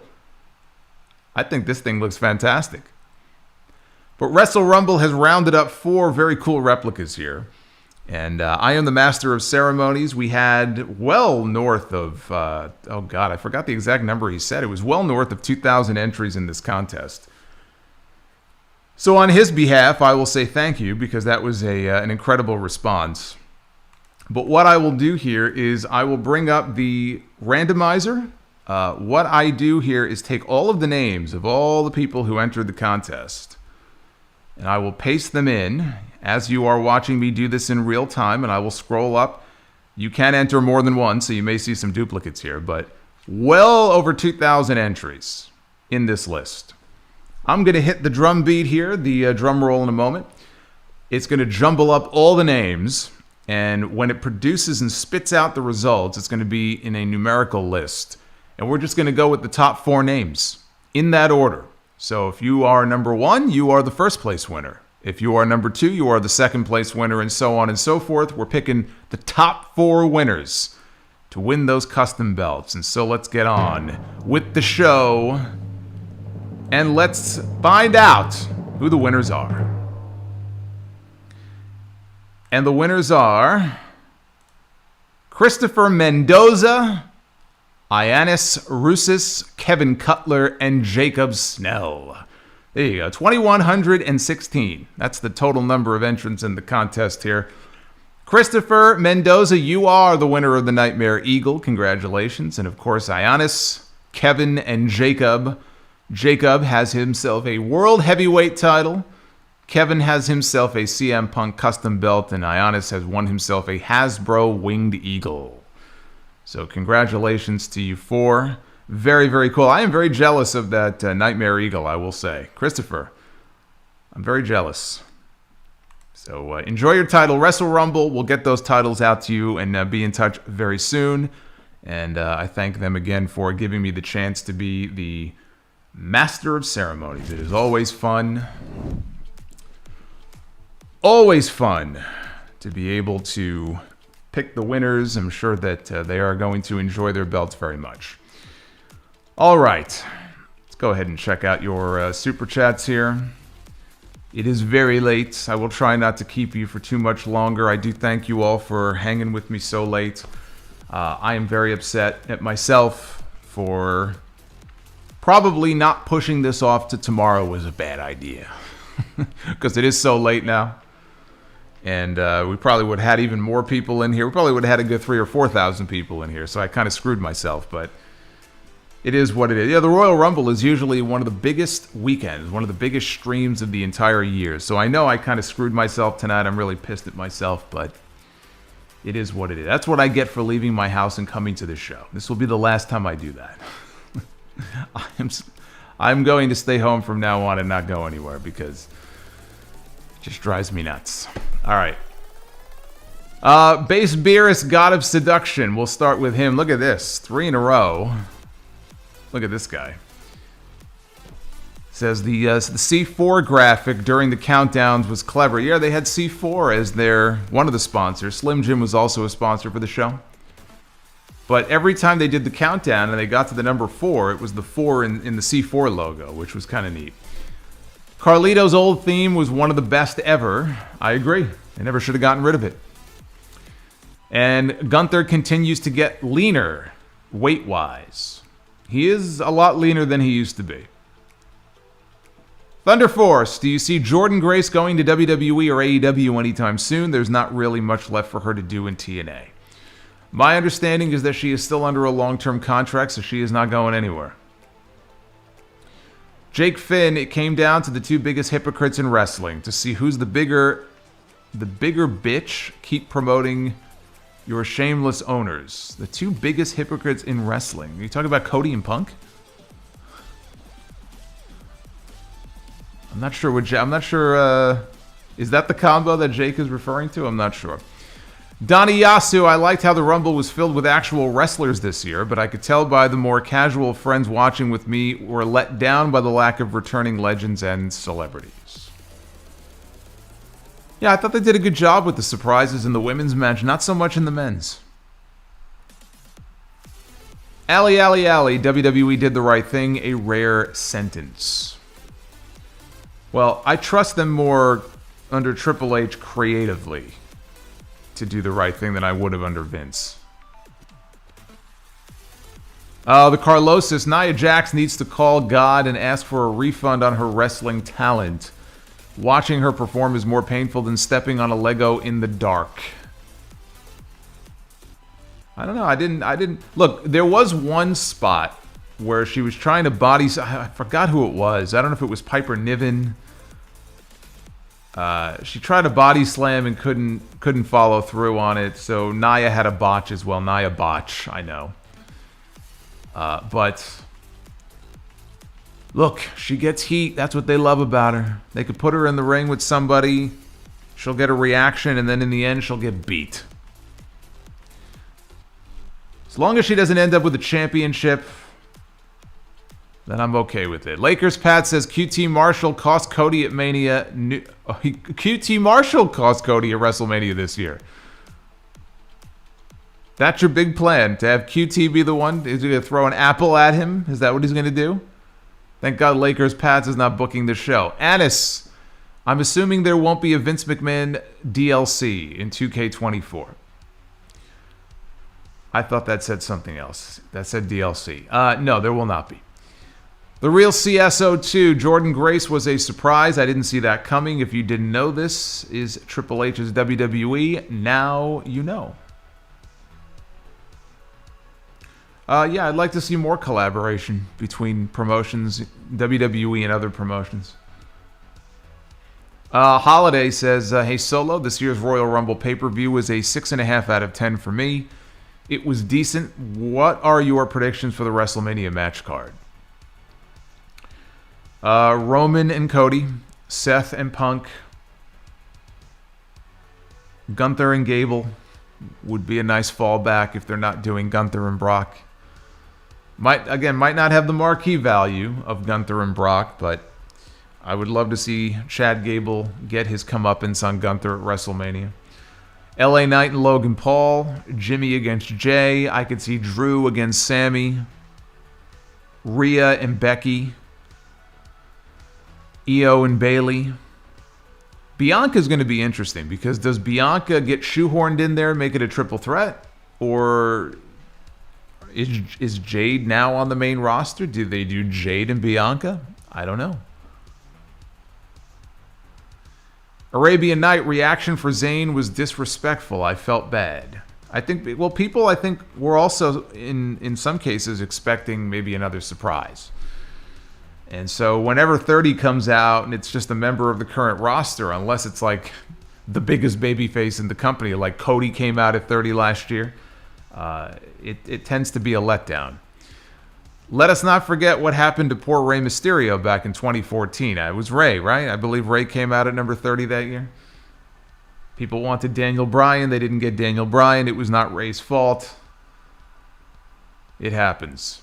Hey, Kyle James Madigan just subscribed. Thank you to Kyle and everybody else who has subbed to the channel. We are getting very close to 77,000 subs. So if you want to help me get to 77K, I sure would appreciate that. Zach Jones says, can we ban damn commentators' Rumble spots? They're always terminally stupid, and tonight's was no different. Yeah, it's fucking dumb. The Pat McAfee spot was a complete waste. It was a waste of a perfectly good spot. I thought that was stupid. Arabian Night, decent show, but the crowd was very flat and dull. That seems to be a big talking point. Wish we could have gotten AJ Lee instead of Pat. I was hoping for Trick. I assume you don't mean AJ Lee in the men's Rumble in place of Pat McAfee. Nick Grosso, I'm so happy that Bayley won. She deserved it. What do you think they do with Bianca at Mania? Maybe a match with Jade. Just talked about that. I think that's possible. Reza's YouTube channel, Kevin Dunn's absence was felt. Am I the only one? I'll leave that to you guys. I wasn't watching the TV version. One thing I did notice, I saw it up on the big screen and I like it, and I think it's part of their attempt to inject more elements of sport into the presentation post Kevin Dunn. I like the occasional boxes that they put in the corner of the screen that showed the longest running match times for the people that were in the Rumble. So it would show that Bayley was in there for 50 minutes and Bianca was in there for, the second highest number of minutes. I like that. That's the first time I think they've done that. I'd like to see them continue that each year. But as far as the production of the show, again, I wasn't watching it on TV, so I can't really say how good or bad it was. Jonathan says, how bad would it be if Cody lost to Roman again? It'd be the end of Cody. You're going to have Cody Rhodes go to WrestleMania and lose 2 years in a row? It'd be the end of Cody as the top babyface in the company. Winter's Paw, tonight sucked. I wish WWE wouldn't be so boring and predictable with characters who all act, wrestle, and talk the same. Save the sports-based BS for AEW. What sports-based BS are you talking about that you didn't like, though? He didn't say. He says Triple H needs to get off the internet and learn what real everyday people prefer. Most of his characters got little to no reaction tonight. A total failure. If you're talking about the men's Rumble, again, there was a noticeable lack of reaction to certain people. But I thought the crowd reactions were fine for the other matches. I was there, you were not. So I'm telling you how it was being in the stadium. There are plenty of people on that roster right now who were big time over with that audience. And so I cannot completely agree with you on that. Rizzo, I'm convinced that Pat's entry was supposed to be for Brock and WWE had to do something, hence why that spot seemed odd. I don't know. From what I heard, the spot that would have gone to Brock was going to go to an NXT talent. I think Braun Breaker, not Carmelo Hayes. I think Braun Breaker is the one who got the Brock spot. That's what I think. The Tall One says the commentators were hyped about Sarah Logan's antlers for whatever reason. Well, then I'm glad I was watching live in the building and I wasn't listening to the commentary. I will tell you that nobody gave a shit about Valhalla when she came out. Arabian Night, wasted Brock's spot, definitely on McAfee. He got no reaction instead of adding Gable or Dunn. Where was Sheamus and Ray? Also, was it loud in the arena? It was in the other matches. It was not for the men's Rumble. Not the way that it should have been. Sheamus and Ray, obviously they were not ready to come back. Simple as that. I don't know where Sheamus was. Ray was going to try to be back for the Rumble. My guess is that he just didn't get cleared. But as far as Pat getting the Brock spot, again, you may be right. You may be right. But if what PW Insider said earlier about Brock's spot going to an NXT talent, if that's correct, I'm saying I think Braun was that talent. Clamp God, what was your favorite chant that you did tonight? I don't chant. I did join in the when Jey Uso came out and his music started. I was singing along to the Jey Uso. It's a very catchy theme. It's a very catchy piece of music there. I was not chanting, though. Unlike the woman who sat behind me and was screaming for Kevin Owens during the U.S. title match, to the point where I could feel my eardrums vibrating. So when Kevin Owens did not win the title, I was very happy. Winter's Paw says, at least Nia looked good and glad Naomi is back. Johnny Supreme. No Rock versus Roman at Mania Night 2. Internet smarks are in shambles. They'll get over it. Insomniac, what are your thoughts on the entrance themes? Just in general, or? Def Rebel has some good ones, and then they also have some misses. Rhea Ripley's theme, for example, she wasn't in a match tonight, but Rhea Ripley's theme is very good. Honestly, both Usos' themes, even Jimmy's. I like Jay's more, but even Jimmy's theme is not bad. But the entrance music on the whole, it's not what it used to be. It used to be better. They got a few bangers in there, but it's not what it used to be. Scott Woodford, I'm so dunk right now. Hello from the Jericho crew. Oh, you're dunk all right. He's dunking in something. I'm so dunk right now. He's on the Jericho crew. Scott's on the Jericho cruise. So he's obviously drinking some of the bubbly. It's Samoa Bro. Tyrell Young would have been dope if they fell at the same time. Talking about Cody and Punk, yeah, that would have been terrible. I'm very happy they did not go with that finish. Boomerang, my favorite part of the Rumble was Jade Cargill. She looked fantastic in her debut. That brief tease with Bianca was money. I'm telling you, dude, in the stadium, people were losing their minds for that. It was great. All the electricity I was looking for in the men's Rumble was contained to those final 5 or 6 minutes of the women's. DEH says, show was great. The crowd was awful. So says you. I disagree. Rodimus Prime with the $12 super chat. This week will go down as one of, if not the wildest week in wrestling.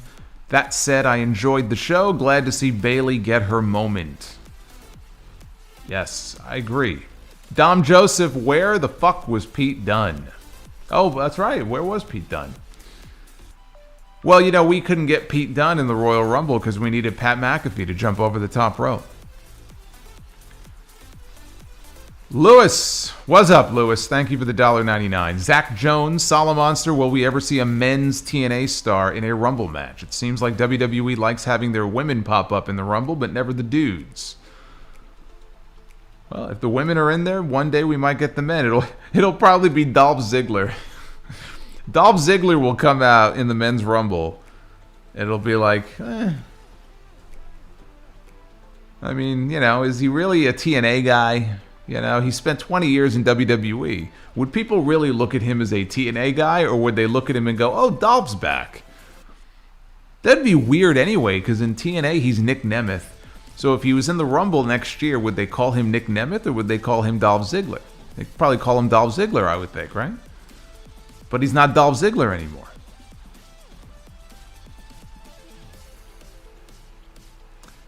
Corey Blake says, I've been listening to you for 10 years now. Just wanted to say the women's division for WWE looks bright for the future. With Tiffany, Bianca, Jade, and Roxanne. Great job as always. Thank you, Corey. They have a huge pipeline of talent on the women's side in developmental, and they have a lot of very talented women on the main roster right now. So they're the women's side of things. It really all boils down to the booking and how you utilize the talent that you have. The talent is there. I mean, Charlotte, when she comes back, you'll have Charlotte, Bayley, Becky, Asuka, Io, Kairi, Jade. Did I say Bianca? Tiffany will be up by then, if not sooner. We don't know where Camille is going to land. Camille, supposedly, former NWA Women's Champion, was offered an NXT contract, has not signed it. Who knows where she may end up? The tall one, the men's was more important. The women's was way more fun. That's the difference. I'll take fun over important any day. I would agree with that. I think that's a good way of describing the two. Dan Richards says, of all the terrible things that Vince has done in 40 plus years, he was taken down by his own cheapness. Yeah, you know what it was? In the end, it was money. It was money that brought down Vince McMahon. It was the fact that he did not pay the remaining money on that NDA. And the first sponsor that even talked about possibly pulling out, and he was gone. In the end, it comes down to money. That's what sunk him. He says, Jade got a monster pop on TV. Was it similar live? Yes, it was. And Nia seemed to have go-away heat, not heel heat. Well, whatever heat it was, WWE loves it. So it was more so go-away heat. It was more so go-away heat. Alex with the $10 super chat. Hey, brother, Solo. What's going on, Alex? A huge fan of your content. Me and my friend watched the event. He is a Punk fan, and I am a Cody fan. What are the chances WWE does the unthinkable and has Roman win again? I'm not even thinking in that direction. Cody is going to go to WrestleMania and do what should have been done at 39. That's it. I don't need to see another member of the Samoan tribe show up and cost Cody again. Although I would love to see Jacob Fatu in WWE. And it would get a pop out of me if he popped up on TV. But Cody losing back-to-back WrestleMania main events, it's death. I mean, there's no other word for it. It would be absolute death if that happened. Allie says, I thought both Rumbles were good, but my friends do a Royal Rumble drinking game, and that might be slightly distorting my opinions. I would say so. Holiday, what are your predictions for the WrestleMania match card, given what happened at tonight's pay-per-view? At least 4 title matches. I just talked about that a moment ago, so hopefully that answered your question. Mr. 201, I hope you had a great time at the Rumble. My question to you is, do you think Seth Rollins should be on the weekly shows, or should he be off TV until WrestleMania? Keep up the great work. I think that he needs to be on some of the shows, but not all the shows. We do not need Seth Rollins on the show every single week if he cannot wrestle. But I would expect him to be there on Monday. You know, he was there tonight. Cameron Johnson saw the post-match interviews, and Braun was a complete babyface. How would you feel about Braun being the one to beat Gunther at WrestleMania for the title? It's too soon. Way too soon. And I feel like Braun should debut as a heel on the main roster, and then eventually, I think the fans will naturally turn him babyface. He just has that, he has an explosiveness about him that I have not seen since Bill Goldberg in WCW. And I don't just say that because he uses Goldberg's spear. There's an intensity and an explosiveness to him that makes him fun to watch. You really feel like you're getting smashed. You know, if you're the opponent, you're getting smashed when you're in there with this guy. He's not in there to do spots. He's not in there doing choreographed stuff. He's not in there doing dives. You know, he's going in there and he's making it look and feel like he's really beating the fuck out of the people he's in the ring with. That's the appeal of Braun Breaker. You know, he's a badass. But I think I would debut him as a heel. And then he'll naturally end up becoming a huge babyface. 8-9 Tech. The men's rumble was average at best. Punk looked so gassed early on. I doubt he can carry a main event caliber match. With all that's going on, is there a role model to look up to in pro wrestling? I would tell you that you probably shouldn't get your role models from pro wrestling, to be honest with you. But you have people like, again, even John Cena, you know, for all the good that he does, doesn't go out on social media or anywhere and embarrass himself or embarrass the people around him. He's always trying to be positive with his messages and obviously all the charity stuff he does. I think Cody is basically like Cena in that way, or he's trying to be. But you're talking about pro wrestling, I would just say just be very cautious when it comes to role models that are in the pro wrestling business. But you can find good people who you can look up to and aspire to be. Yes, DDP is another one. DDP has done a lot of good for a lot of people. He would be a good example. Mick Foley. Mick Foley has a heart of gold. You know, I mean, Mick Foley is someone to look up to. Not what he did in the ring. If you're an aspiring wrestler, don't emulate what Mick Foley did. But he is a quality human being. Yuri says, after a year of are they really going to screw Cody, we finally got an answer. Glad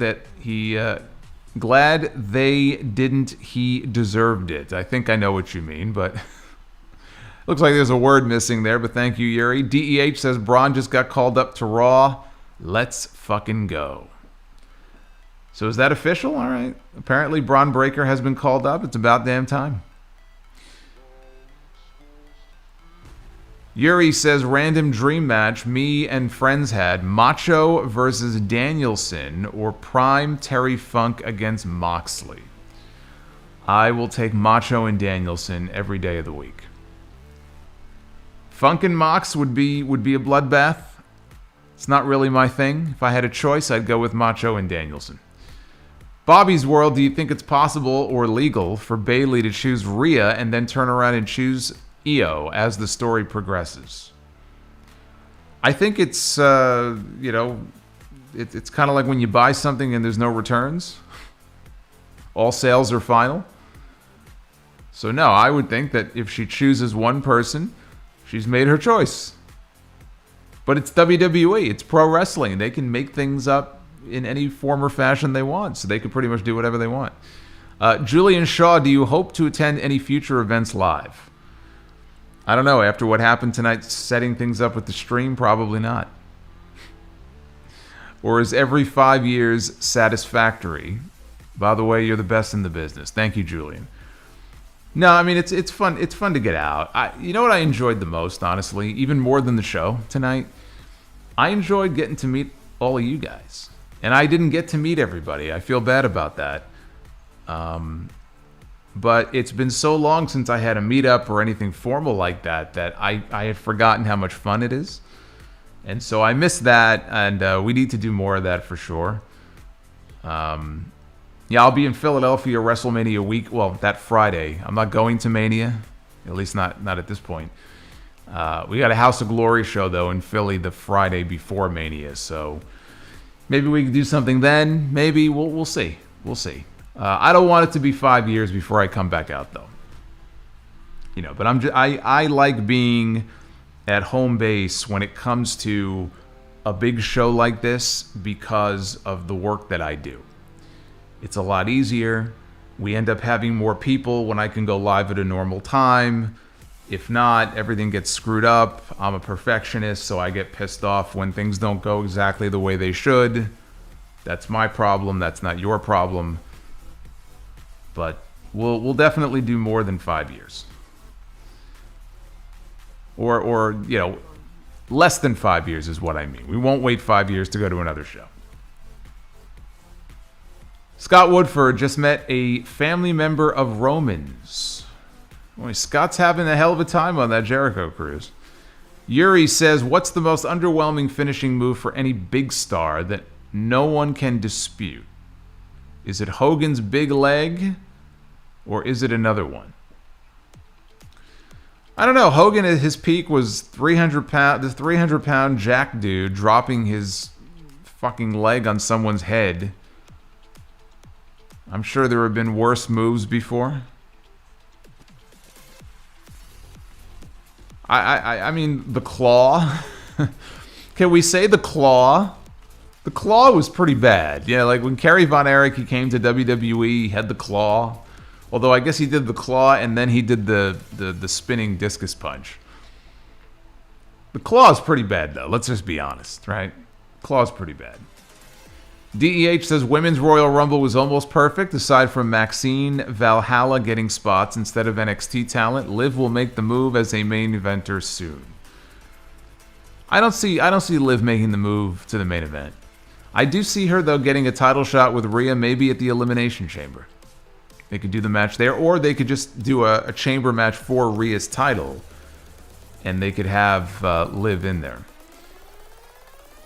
Although I don't know what brand. Well, Liv was on Raw, so yeah, that would work. Arabian Night. What about Cena versus Orton at WrestleMania 40 to open the show? No. If you're gonna do Cena and Orton at some point, you can maybe build it around Cena going after number 17. If maybe Randy is champion. And I don't know if the situation will ever present itself, but I wouldn't do the match just for the sake of doing it. I would save it and try to tie in that story maybe about Cena going for title number 17, trying to break the record. Yuri says, how long do you see Kevin Owens taking to get another world title? It's going to be a while. It's not going to happen this year.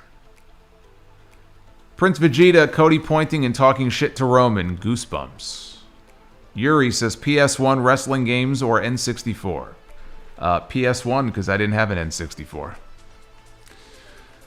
There's your answer. Arabian Night. Crazy we might not see Lashley, AJ, and KO on the WrestleMania card.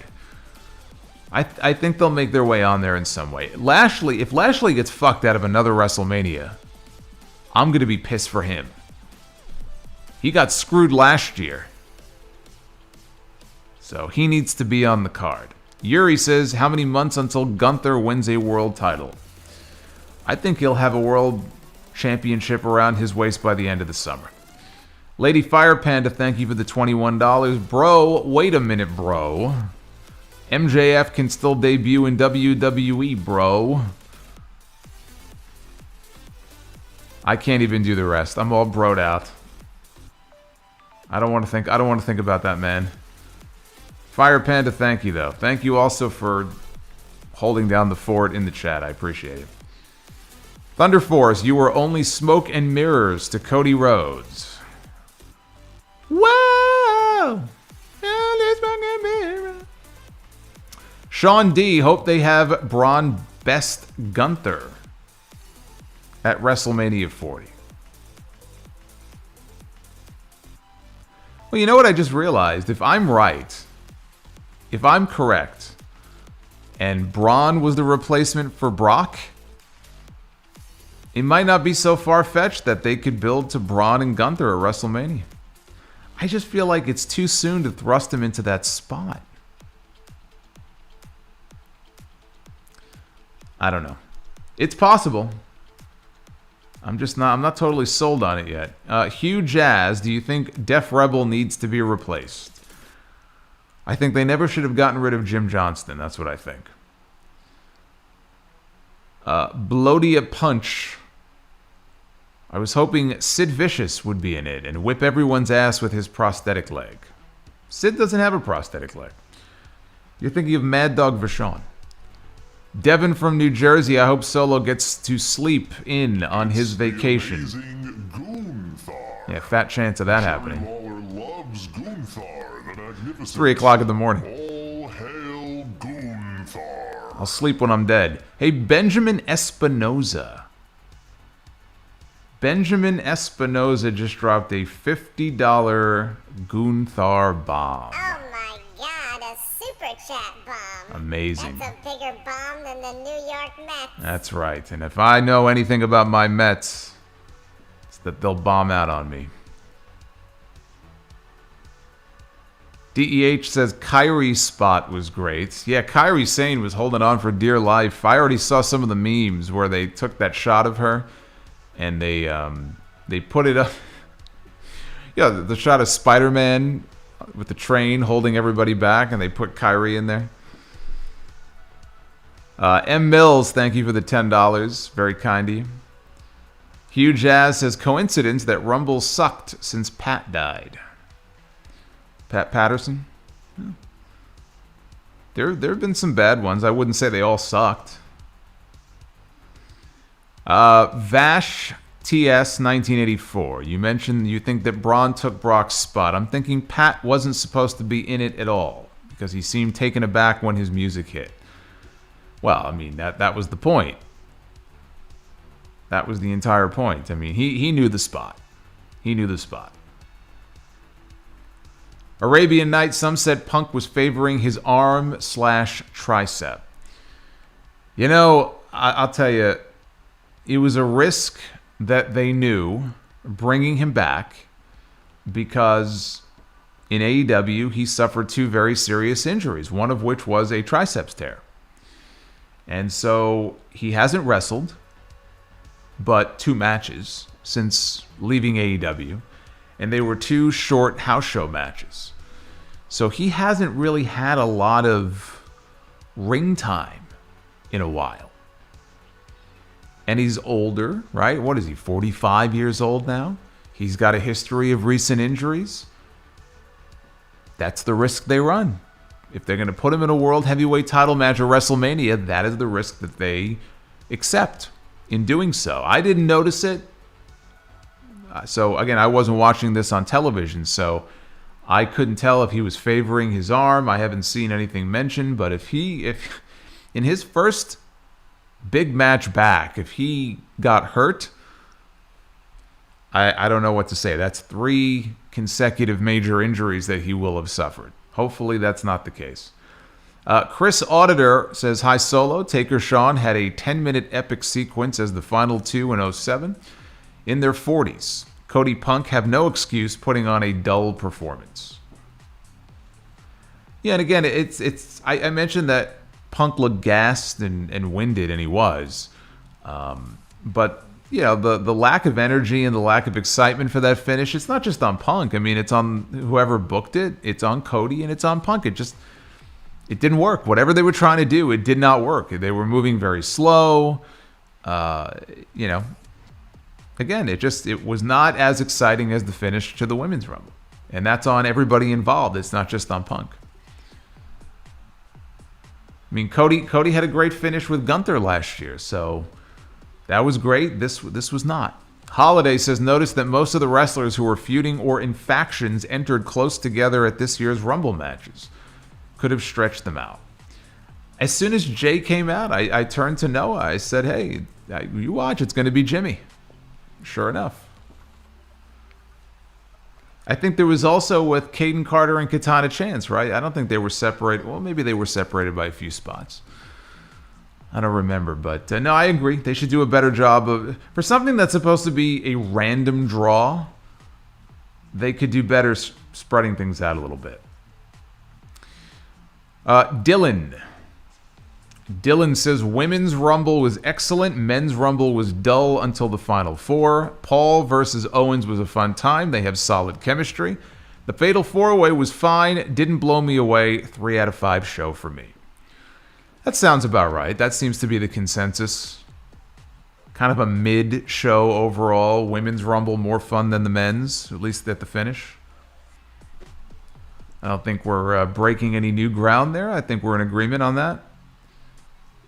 Grant Hudson, thank you for the $9.99. Although Punk was gassed, I did like the story towards the end of Punk going over or getting overconfident and that costing him. Something that can be used when he inevitably turns heel at some point. Zeta, did you notice Braun shaved and had his babyface? I did notice that. He had the babyface singlet on. He's going to be a babyface, isn't he?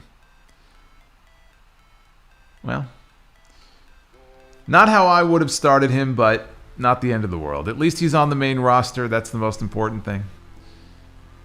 DEH says, Jordan mentioned that this is not the last time you'll see TNA involvement in WWE TV in her tweet. Could do Naomi and Jordan against the Kabuki Warriors and Jade against Bianca. I like the idea of there being, again, an extended collaboration with WWE and TNA. It's great for TNA. Scott D'Amore's trying to do big things. Money on me. Hey, I just want you to know, I think you rock. I don't mean The Rock, A-Rock, you rock. And I just wanted you to know that. Hey, Benjamin Espinoza just hit me with a $100 super chat. Benjamin, thank you very much. Yowie wowie. Holy shit. Dropping a Hundy bomb at 3:17 in the morning Eastern time. All you West Coast people, it's only 12:30 or 12:15 where you are. It's 3:17 in the morning where I am. Oh man. Always underestimate how long it will take to get your car out of a parking lot of a stadium show. And we parked close to an exit thinking, all right, we'll be able to, take off, and didn't work out that way. Thankfully, the house that we have here is only 10 minutes from the stadium, so. DEH says, Braun against Gunther. If we're not doing the Brock match, it's very possible. It's very possible. The moldy cheeseburger. Is it just me, or did this Royal Rumble drag way too long? No, there were definite parts where it dragged, for sure. Zachariah, Rhea should have been in the men's Rumble. We missed out on that RKO. We'll get it at some point.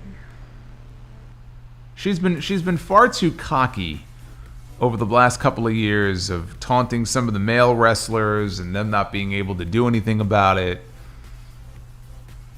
think they've been waiting for Orton to come back. Now they're on different brands, but at some point it'll happen. Bleed Boston, do you think Vince might have had anything to do with Roman retaining his title last year at WrestleMania? Or was it Triple H's decision as well? I mean, he may have had input into it, but I think it was Triple H's call to make. Lady Fire Panda. Great to see Liv back. She looked absolutely stunning. Heard she is supposed to have a big part in Mania. What do you think the plans are for her? Get back to New York safe. We are on the road to Mania after all. Ugh. We're on the road to Brie mode. Creflo $50 with a $25 Brie mode. It follows me from New York to Florida. I can't get away from it. I heard the same thing about there being big plans for Liv. I think the only big plan would be her against Rhea, but I feel like Rhea and Becky is the match. It could be Rhea and Liv at WrestleMania. But the way they've been teasing Rhea and Becky, I still feel like that's the Mania match, and Becky will have to win her way in maybe through the chamber. I don't know. Dylan says commentary actually name-dropped TNA, mentioned Jordan Grace beat Naomi for her belt. Very surprised they would name-drop TNA. I mean, they name-dropped Impact when Mickie James came back. So, it's pretty much the same thing. I mean, it is the name of the company now, so they have no choice but to acknowledge it as TNA. Renots365, thank you, sir, for the $4. Can full of memes. Men's Rumble needed more surprises. I would like Moose.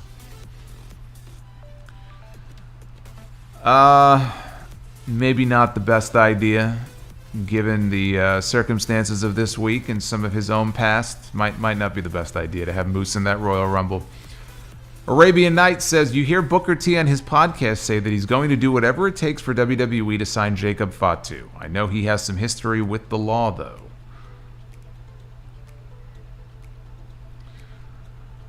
Well, look, a lot of people would like to see Jacob Fatu in WWE. I'm one of those people. He's a tremendous talent. I actually think if you compare him as an in-ring performer to the other members of the Bloodline, I think he's better than all of them. I think he's better than Roman. He's better than either one of the Usos, any of the Usos. So I would love to see him make his way to WWE. Benjamin says, thanks for everything, Hefe. Benjamin, thank you for the 50. That's very, very nice. And then he dropped a $100 bomb. So he dropped $150 on me. Benjamin is the star of the show here tonight. Thank you very much. Arabian Night, was Mox right about Punk all along? Fragile ego, fragile mind, weak body, weak spirit. If he's really hurt, is it Rollins against Gunther or Drew? It's a messed up situation because there's already talk that Brock is not going to come back, and maybe they'll do, Gunther and Braun. And now if Punk were to be hurt, I don't know where people are getting this from. I mean, are there reports that there is an injury here, or is it just something people noticed where he was clutching his arm? I'm not sure what people are referring to here, but if Punk was hurt, yeah, I mean, you could do Seth and Gunther. They already teased it. Seth and Drew we already got multiple times. You do it again at WrestleMania?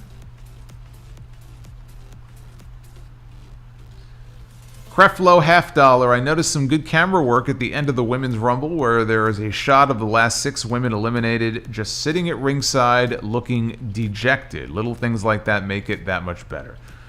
I agree, and I noticed the drone shots that they had as well. Rojo Bear, Braun Breaker was the last person to pin Gunther. He was in NXT. That's true. Zeta says Braun is the last person to have pinned Gunther. Now, where did you two see that? Because that's too much of a coincidence that you would each super chat that back-to-back like that. And Holiday 197, last super chat. What was the vibe like in the arena before, during, and after the show? The vibe before was positive. There was no pre-show matches or anything, so it was just people were just kind of chill. And during the show, there were definite quiet points where the crowd was dead, like the Men's Rumble, but it started out loud and it got progressively less loud as the night went on. And then coming out of the show, the vibe was fine. People didn't feel like they were gypped or anything. They seemed pretty happy that Cody won the Rumble. I didn't see Punk fans having a meltdown or, burning their shirts or anything like that. So the vibe was good. And Creflo says, is there a story to tell with Liv being that she was the runner-up 2 years in a row and just coming up short? I don't know if this is a story to tell. I think it's an interesting fact that could play into maybe her next story. That alone is not a story. But, it's something that's worth bringing up at some point. It's kind of interesting. So there you go. Those are the Super Chats. I think I have gotten all your messages here. Good shit. I appreciate you guys dropping all that love on me. Again, I know it's very late, and I know the numbers suffered a little bit because of that, but we still even now, look at this, almost 2,400. It's 3:30 in the morning, so that's very cool. Thank you for sticking with me, and I'm very tired. I'm very tired now. But I have one more day here. I have another day in Tampa.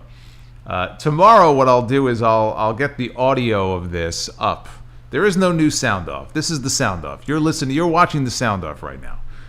I had a whole bunch of bonus sound offs this week, so if you missed any of it, covering Netflix and The Rock joining the board and the Vince stuff, it's all up right now on the channel, and audio as well. But yes, just be aware there will be no new regular sound off tomorrow. It'll be a miracle if I even wake up. I'm gonna try to sleep through half the day. My last day of supposed vacation, I'll probably sleep through most of it. So, but then I fly back on Monday morning. So Monday morning I fly back, and I should be live, back home on Monday night for Raw, for the Raw review. So we should be back with that by then. Juan Ocampo with a pair of $2 Super Chats. Point to the damn sign. There it is, right there. There's the sign. Sign's right there. I'm going to take it with me, so when I go home, we'll have the sign up in the background on the ceiling behind me like we did last year. He also says, I am 14 beers in. 5 more weeks until MLS season. 14 beers in? You better be wearing an adult diaper. I have 2 beers and I have to pee. That shit goes right through me. This guy has drank 14 beers. How are you even coherent at this point? I don't even think the Sandman can pound 14 beers. We have a bar mitzvah party here at 3:30 in the morning. Look at this, the party's just getting started.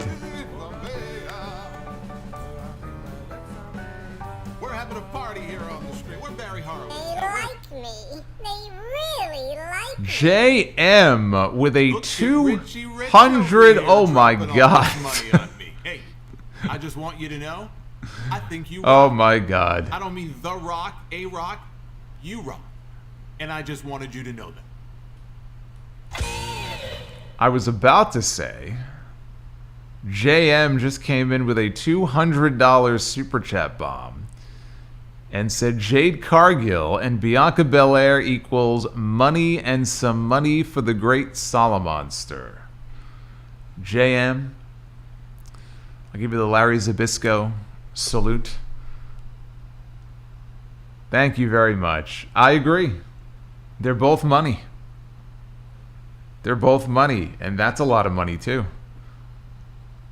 JM coming in here right almost at the buzzer, and then Benjamin Espinoza right behind him with another $100 Super Chat. So JM and Benjamin have made this a very happy night for me. All of you have made this a very happy night for me. I'm just glad that we were able to knock this out and get this done. I wanted to do something tonight because, the adrenaline is still, even though I'm half dead now, but the adrenaline is still there, It's not the same if you wait and do it the next day. So, you want to jump on it as quickly as possible while everything is still fresh in my mind. Hey, Pro Wrestling Fan 1995 has been a channel member, a Sound Up legend. That's our top tier for 20 months. Cody joining the back-to-back Winners Club alongside Hogan, Austin, HBK is pretty damn awesome. Yeah, and I think it also speaks to how highly they view him and the fact that they are not wavering and they are continuing on with the story that they planned. In their mind, he is the guy. He is the man.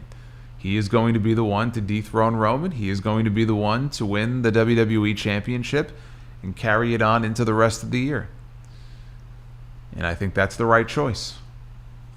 He came from AEW at a time when he was getting mixed reactions from the crowds and getting booed in a lot of places. And when Cody came to WWE, I thought, well, it's going to be very interesting if he still gets booed. And he didn't get booed. And then he lost at WrestleMania, and I thought, well, now he might get booed by people who feel, he let everybody down, and he's just another victim of Roman Reigns. And he was able to maintain his popularity, and he comes out there and he still gets great reactions, and the people genuinely like the guy. And then you see the way that he acts at the live events and the way he interacts with fans and the things he does. He's doing all the right things. He's doing everything that he needs to do to put himself in a position to where WWE can look at him and say, this is our guy. This guy is someone who could be the face of our company. This guy is someone we could be proud to send out there and do media and make a wish or whatever it may be. Make appearances and be a real spokesman for the company. At a time, frankly, in light of the events of this week, where they need someone who can be a real spokesperson for them. So that's where he brings value. And he sells a lot of merch. So there's that too. He sells a lot of merch for them. Maze the Great says, as far as Vince goes, Johnny Cash said it best. What's done in the dark will be brought to the light. Even if we don't want to see it. That is very true. All right, I'm going to wrap up here. This has been fun. I hope you've enjoyed the setup, by the way. I have to thank Noah Mark, who is probably passed out somewhere. But I have to thank him for helping with some of the setup here in Tampa. Could not have happened without him. It would not have looked as good without his assistance and his mic and some of the other equipment here. So I want to say thank you to him for all of his support, all of you for sticking with me for all of the bonus content. I wasn't planning on there being so much bonus content, but hey, that's the way things go, right? It's not even February yet. I can see what kind of year it's going to be. Oh, Be the Booker. That's right. I'm sorry. You are owed Be the Booker. You're absolutely right. I forgot. Sorry. Don't worry about it. We're gonna be the Booker. We're gonna be the Booker, right? Hey, Master Cannoli, thank you for the sub. Are we at 77,000 yet? We're not. We got to get me to 77,000 subscribers here this weekend, man. Come on. The Pretty Mess McCool, thank you. See, he's doing his part. Now you should do yours. And now I'm going to do mine. Let's be the Booker. Ladies and gentlemen, it is now time to be the Booker.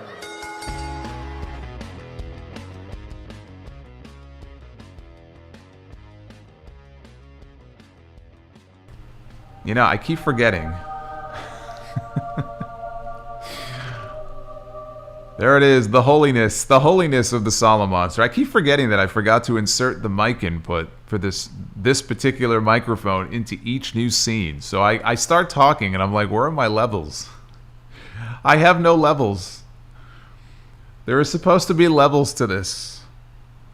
All right, a special Royal Rumble edition of Be the Booker. We're not booking a Rumble match at 3 o'clock in the morning, but we are going to do our traditional thing here. Now, I am missing, you'll notice I'm missing here from the camera frame, and I'm going to hide that because I did not set the camera up for this particular scene. And so that's just the way it is. I don't know what to tell you. But you don't need to look at my face for this anyway. We're going to start a little bit differently here. We're going to start with women's Be the Booker. And then we'll do tag team, and then we'll do the men. How about that? So here we go. Women's Be the Booker. We begin with Chris Statlander, the former TBS champion in AEW. Chris Statlander. Big fan of her work. I think we're off to a very good start here. Chris Statlander going to go one-on-one with... Oh, my God.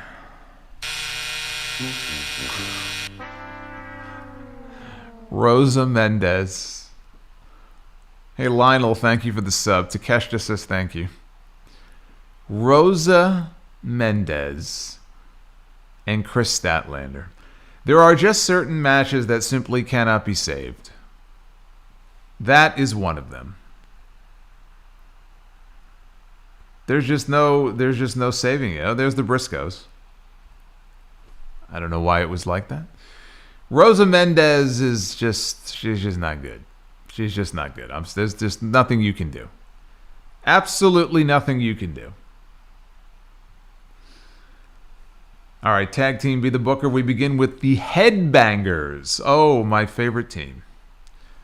The Headbangers. I could already see my finger is on the button right now. I'm ready to push the button. Headbangers going to get in the ring with Kevin Owens and Sami Zayn. All right, I'll tell you what. I'll go. Wow, that's loud. I will give that the bell because KO and Sami are going to make that worthwhile. KO and Sami will make that a worthwhile match, so I will give that the bell. And now we go to the main event. Let's book ourselves a men's main event and get on out of here. Round and around it goes. We begin with the Undertaker. Purple Glove Undertaker. Straight out of 1994. And it will be the Undertaker. And who? Who will be in the ring with the Undertaker? The British Bulldog, Davey Boy Smith.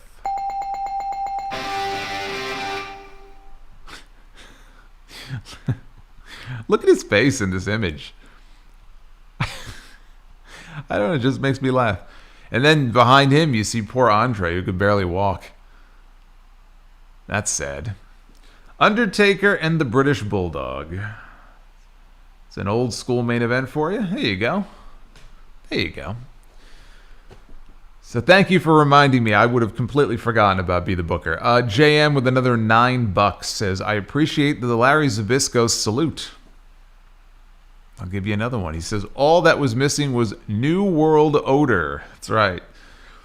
That's right. He used to call them the New World Odor. I smelled some New World Odor at Tropicana Field tonight, but, you know, when you're with wrestling fans, it happens. And the Winston Slip says, your dedication to podcasting is inspirational. Hashtag GWO. See, I told you before, you don't want to look to the wrestlers as role models, but you can look to me. I'll be a role model for you. How about that? You've got a role model in the Solomonster. All right, thank you guys. Again, I'll try to get the audio for this up tomorrow. I know some of you like to listen to it that way. And I'm going to hopefully get some rest. And then I fly back on Monday, and then we're live again Monday night for the Raw post show. So I will see you then. Until then, be well, stay safe, have yourselves a fantastic night wherever you may be. And we will do this again very soon. Until then, take care, guys.